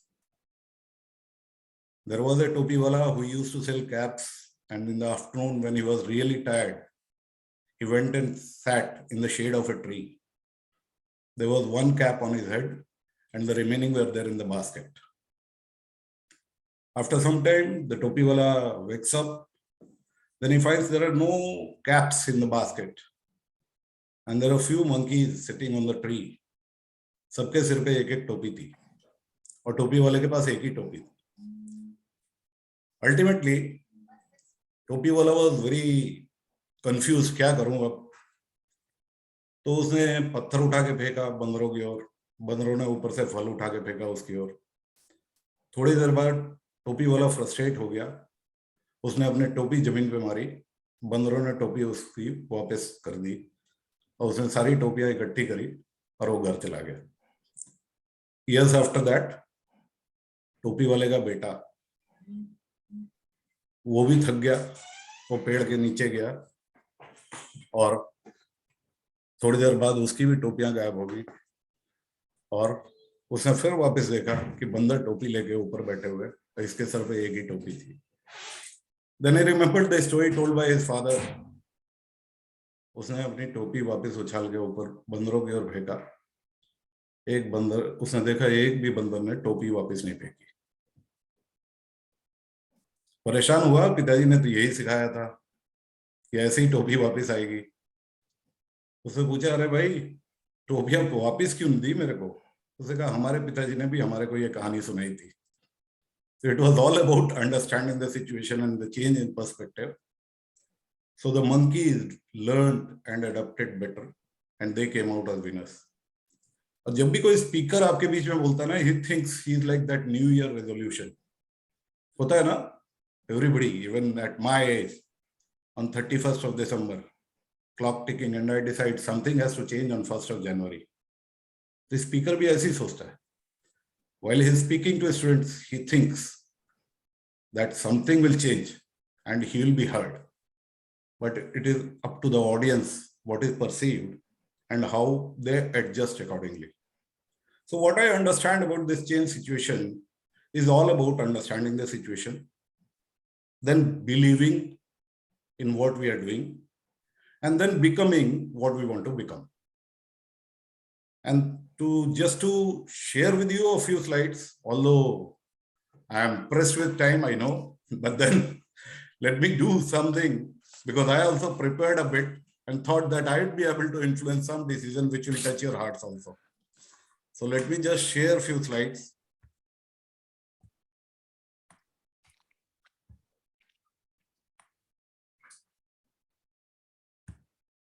Is my screen visible? Yes, yes. So what I was talking about is understanding, believing, and becoming.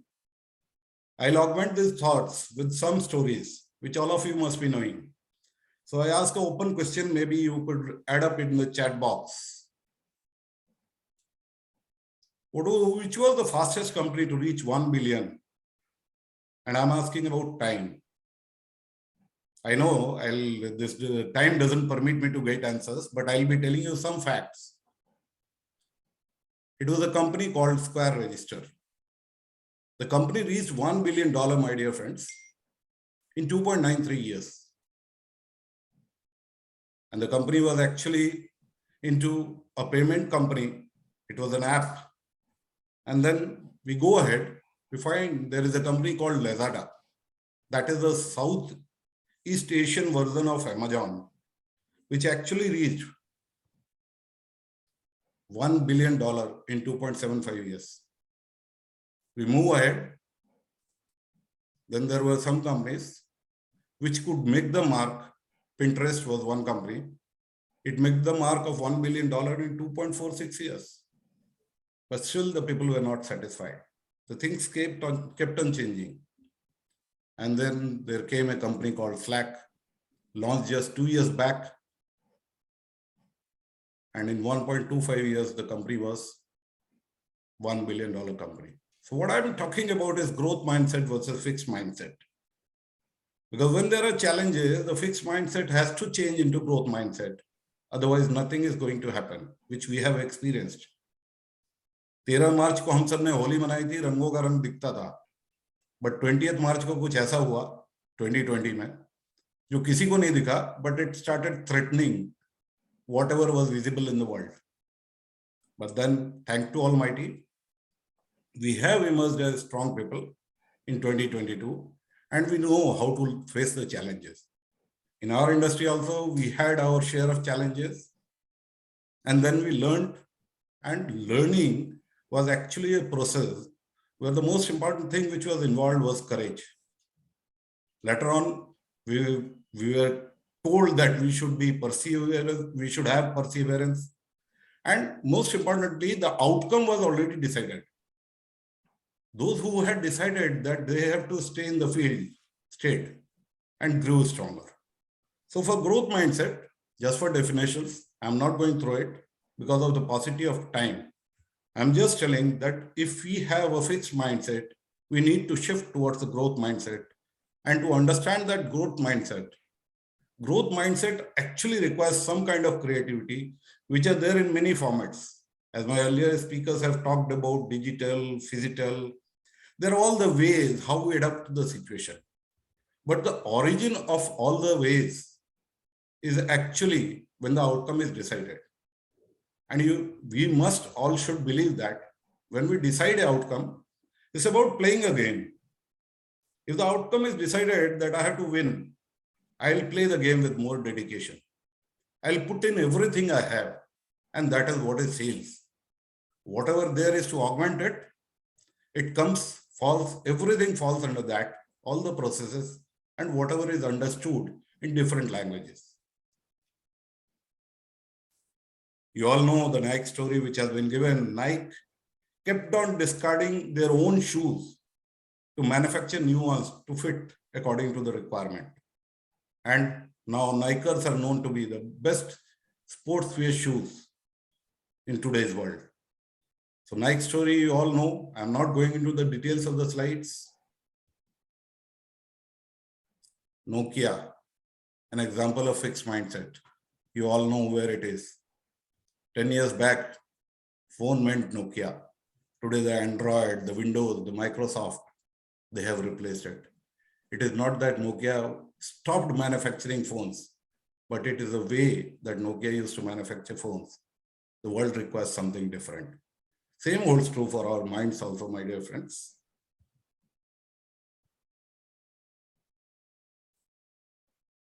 And there is a researcher called Carol Dweck. He says there are two types of mindsets, which I, of course, have said. One is fixed mindset versus growth mindset, although there are charts to depict this.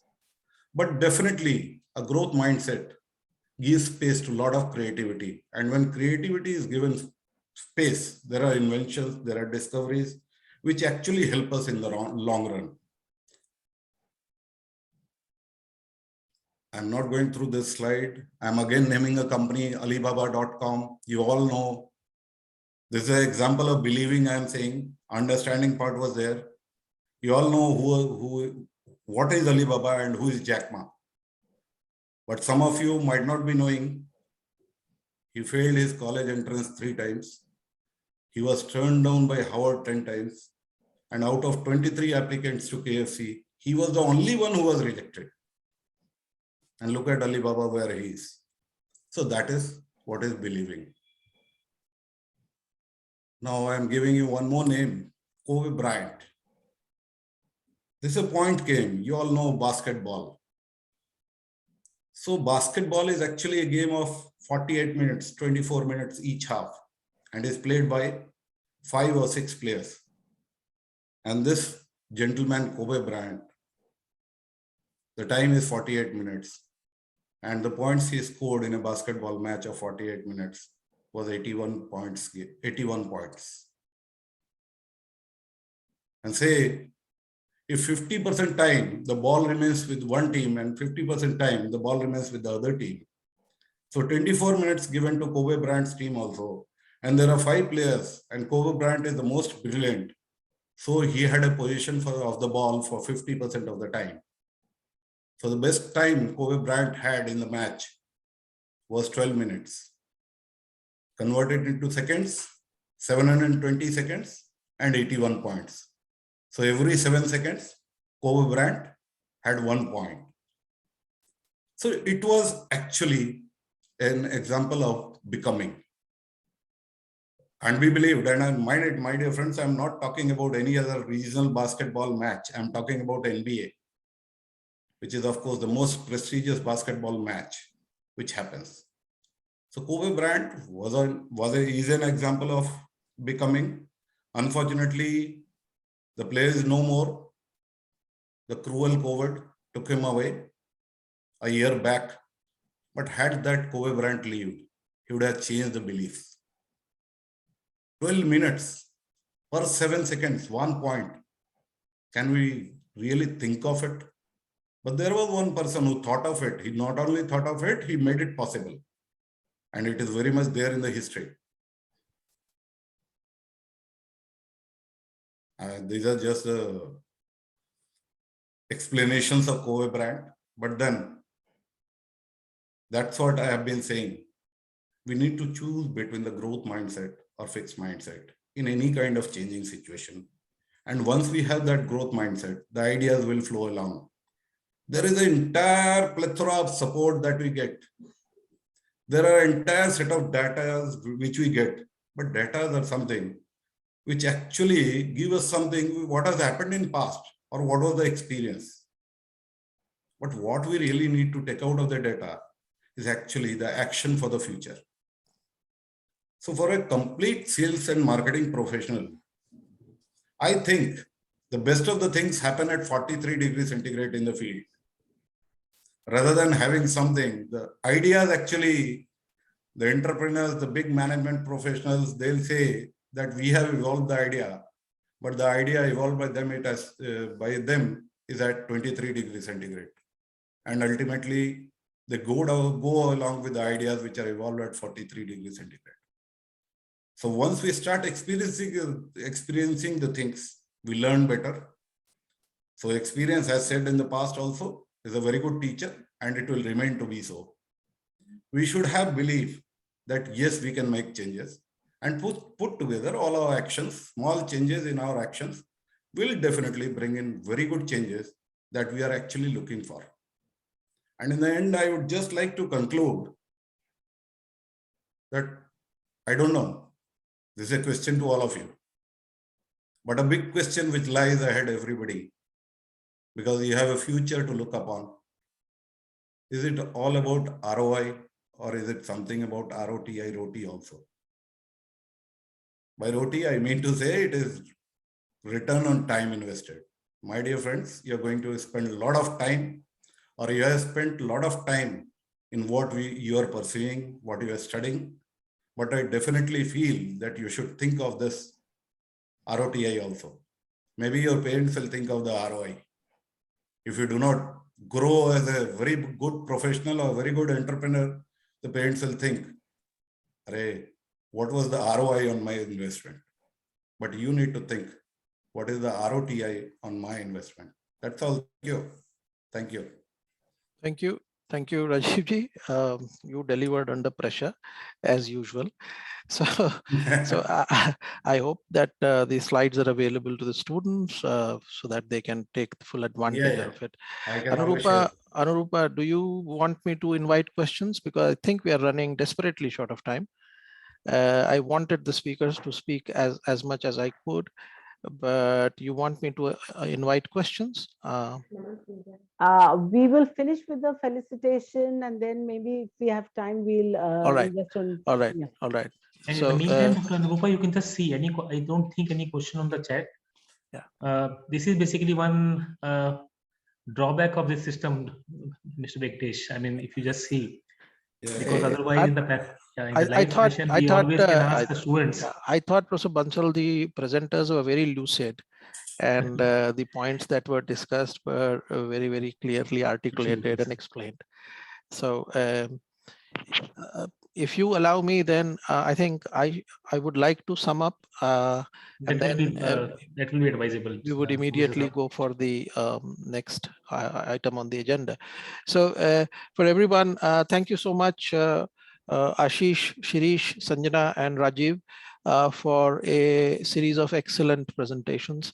Two of you, Shirish and Sanjana, you very closely talked about your own vertical, your own sector, and which was highly appreciated because of the granularity it brought to how decisions are getting changed, marketing decisions are getting changed.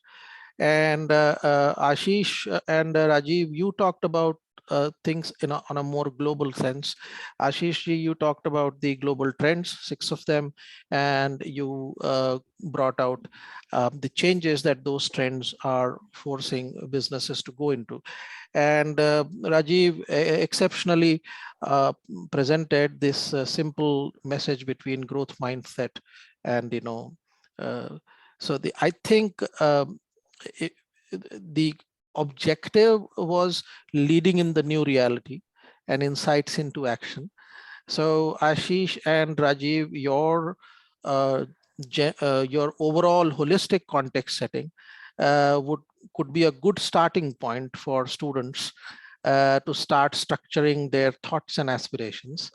And Sanjana and Shirish's presentations gives us very good insights into the consumer durable sector on one hand, and fashion and lifestyle on the other. And some of the common points, everyone has understood that there is a new sheriff in town. His name is digital, or her name is digital, and you better understand what he or she is and how he or she has to be integrated into your business decisions. Otherwise, you stand to lose, right? One aspect I would like to add, going forward, especially when we say leading in the new reality, and some of the presenters talked about that also. So there is this name, mindfulness is there, right? Mindfulness. So there is something that is called today mindful marketing. mindful marketing. So if you want me to get into the didactics of it, that can be ethical marketing say mindful marketing, kya difference hai? So I don't want to go there. It's just that two data points. There was a recent KPMG survey, 2021, if I believe, global survey including India. 56% consumers said that brands and companies and their environmental and social practices affect their purchase behavior. Economic, social and environmental practice. And very interestingly, and this is a change over the last 25 years. 20 saal pehle I had published a paper in a category journal wherein we said that green behavior is not very manifest, and the green brands or green companies doesn't mean customers are willing to pay a premium. But the latest KPMG research global has said more than 90% of their respondents say that they are willing to pay a higher price if the brand is ethical, sustainable, right, and green. Very interesting change of thought or change in heart, right? And very interestingly, emerging country populations are also included in this study. So I think one of the things that is also very interesting to add at this point is that we need to practice what is currently being called as mindful marketing, right? So simply said, mindful marketing is simply said that at one end is your stakeholder, and in marketing's case, it is usually the key stakeholder is the customer. But when you use the word stakeholder, that it encompasses so many other parties along with customers. So when you are able to deliver value to your stakeholder, and when whatever you are doing is also ethical, that combination is called mindful marketing. So if you want to differentiate it from ethical marketing, I've been thinking about it. So the idea is that sometimes ethical marketing may not deliver value to all your stakeholders. So if you, in the name of ethics, and this is the Milton Friedman's thesis, if you remember, that the only responsibility of companies is towards its stockholders. Unka value badhao to company responsible hai, otherwise company is responsible nahi. This was in the 80s. We have crossed a lot of territory and time in the last 30 years. So today we are talking about stakeholder capitalism. Stakeholder capitalism. Now this is an anathema. Capitalism is more towards Milton Friedman's vision, and stakeholder is more sustainable context. So, and you combine both of them and you create this puzzle. But I think this is the puzzle that businesses will have to crack. Customers, Gen Z and post Gen Z, they are going to be more concerned, and they would have the power. Remember, I think one of the biggest challenge, the biggest power of digital has been that it has taken away the power of communication from the brand or the company, and it has transferred that power to me and you. And the company can try to create a narrative, and the company can spend billions of dollars in trying to create a narrative. But what the sentiment is in the market, that will drive the narrative forward, and not necessarily what the company has tried to establish. So the source of communication and the power to communicate, the origin of communication, has shifted from the company to me and you, social media, for example. So I think because of this one singular event, we will have to look at this ambit of mindful marketing, wherein we have to constantly design our activities, programs, campaigns, and strategies, clearly having ethics in mind. I'm from the education sector. I do a lot of admission related seminars. So I'm marketing, right? I'm marketing Great Lakes. Well, students already know, applicants already know what percentage of your current class has been placed, what companies have come to campus, what money they have given, what is the average salary, how many students scored what, they already know. By the way, 50% of this information I did not put out on the internet. So before going to Great Lakes or Amity website, the MBA aspirants would have gone to pagalguy.com. And by the way, Pagalguy is considered to be a very authentic source of admission related information. It has got high trust, right? And why not? So when you say that the power of communication was with me, I am the brand owner, it is not true. And therefore also it is imperative that we look at mindful marketing. I think the context of the global trends that Ashish set up, the growth mindset that Rajiv talked about, and the industry sectoral challenges that Sanjana and Shirish talked about, they are all pushing us to start thinking of these two words. One is mindfulness and the second one is relevance. We have to consistently, continuously redefine ourselves to remain relevant. Otherwise, somebody else will become more relevant than us very soon. I think I'll stop here in the paucity of time. Anurupa, if you can take over. Thank you. Thank you so much, sir. We would now like to take this opportunity to honor Mr. Harman Puri with the Amity Excellence Award for his outstanding contribution in the field of blockchain technology. Mr. Harman Puri is the director and the co-founder of Blockting Technologies, which is listed as one of the top forthcoming blockchain and crypto startups by the India Blockchain Forum. Mr. Puri has played various roles in the blockchain space. He is currently the advisor and chief metaverse officer for Asgard DAO. He has been a part of the global award-winning Swiss FinTech and blockchain consultant. Mr. Puri has worked in several areas vis-a-vis FinTech supply chain and blockchain. He has added to the advancements of a global supply chain project based on Corda blockchain.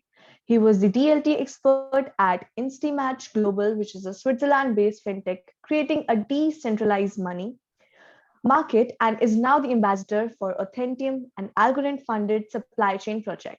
He is the expert advisor on various ATL FDPs on blockchain in India.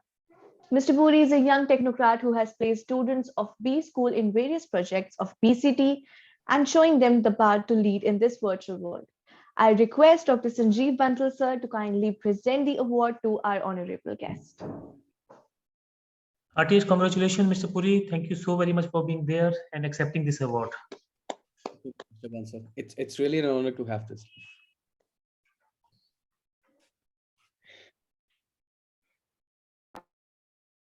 All right. I would now request Mr. Harman Puri to kindly take over the session and say a few words. Absolutely. So first of all, thank you so much, Amity University, Mr. Bansal, and all the panelists for having me here. It's really an honor to share this stage with such industry leaders and get to know their views on the current market trends. Personally, one thing that I believe in is that it won't be a surprise after 2 or 3 years that we do these kind of sessions in Metaverse, where we actually feel having everyone in front of us, and like a person explaining things in the Metaverse, where I feel that, okay, this person, what he's explaining, I can understand that more in depth, right? As you rightly said, technology has been difficult for people to accept, and conversations like this have been difficult in this technology world. But I believe it's more of the emerging markets, and it's still improving. And in 2 or 3 years, you will love, like absolutely love, how this space turns out. Like for the students and the audience, sitting there, I won't be surprised if you guys will be applying for positions like maybe event manager in the Metaverse, or a fashion designer in the Metaverse, right? Selecting outfits in the Metaverse. The space is full of excitement. I have been into blockchain, for the past 3 and 4 years, and I have been really excited about this space, which is why I don't miss a chance to advocate about it. Same I'm going to do right away as well. To anyone in the audience, who is currently pursuing their studies and getting this great direction of how things are turning out in this digital world, as everyone has focused on. Understanding blockchain and DeFi is going to be your best way forward. I'll be, I don't want to sound like very adamant on this point, but I'll be completely honest. The kind of way, industry is shifting. Just yesterday, JP Morgan announced that they are also opening a bank in the metaverse, right? And as Ms. Sanjana showed that, all of these big brands are now moving towards metaverse, and metaverse is just one element. But in essence, if you learn about blockchain, if you, train yourself to understand how decentralized future is going to work, that is going to build the, basics of your future. Any field that you are in, whether it be marketing, HR, development, even designing, blockchain and DeFi is taking the world by storm, and it's the fastest growing industry right now. So even the wildest ideas that you have, just like I explained, like being a metaverse designer, right? Or being an event manager in the metaverse, pursue all of them. I remember 4 years ago when I started into blockchain, all of my friends, all of my family members, all of my, people who I have very dear to my heart, all of them told me, go for a traditional, development space. Don't go into blockchain. And right now, all of them are proud because I went into blockchain. So I can assure you, any of the, if you think it's the silliest idea, just follow it. You may never know how it turns out. With that, I'd just like to conclude my talk, since I know we are short on time as well. Again, I would like to thank Amity University, Mr. Sanjeev Bansal sir, and all of the esteemed panelists for having me here. It's really an honor for this award. Thank you. Thank you so much, sir. I would now like to introduce Dr. Anurupa B. Singh ma'am, an enthusiastic, creative, and passionate educator, mentor, consultant, and advisor who believes that all students can learn and thrive in a learning environment that is stimulating, comforting, and appropriate to their unique talents and capabilities. Dr. Anurupa B. Singh ma'am is a PhD in Customer Relationship Management and has numerous research publications to her credits. I request ma'am to kindly proceed with the vote of thanks. Thank you, Alankrita. When such wise minds speak, you just do not want to end it. And such was the pleasure of learning from the industry experts today.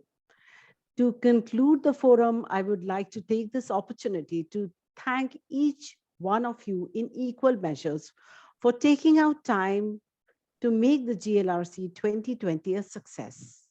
It is your kindness and generosity that has made all this possible. Firstly, I would like to extend my gratitude to my speakers, Mr. Ashish Kapoor, Mr. Shirish Agarwal, Ms. Sanjana, Mr. Rajiv Kumar Singh, for sharing their thoughts so comprehensively and wonderfully. Insights like these are what we are constantly wanting to learn from and evolve through. I would also like to thank our moderator, Professor Uma Shankar Venkatesh, for helping us with the smooth flow of the event and keeping up to the time. I deem it to be my privilege to thank my respected founder president, Dr. Ashok Chauhan sir, Chancellor, Dr. Atul Chauhan, and our dear Vice Chancellor, Professor Balwinder Shukla, for their constant guidance. I take this opportunity to thank our Honorable Dean FMS and Director, Amity Business School, Professor Sanjeev Bansal sir, who truly blessed the event with his presence and his knowledge. I would like to thank our wonderful and enthusiastic participants and our organizing team of GLRC 2020. Without the monumental efforts that you all put in, I do not think we would have been able to create what we did today. Thank you all once again. Stay safe. God bless. Thank you, all of you. Thank you very much. Thank you. Can switch off. Thank you, guys. Thank you. All the best. Thank you, everyone.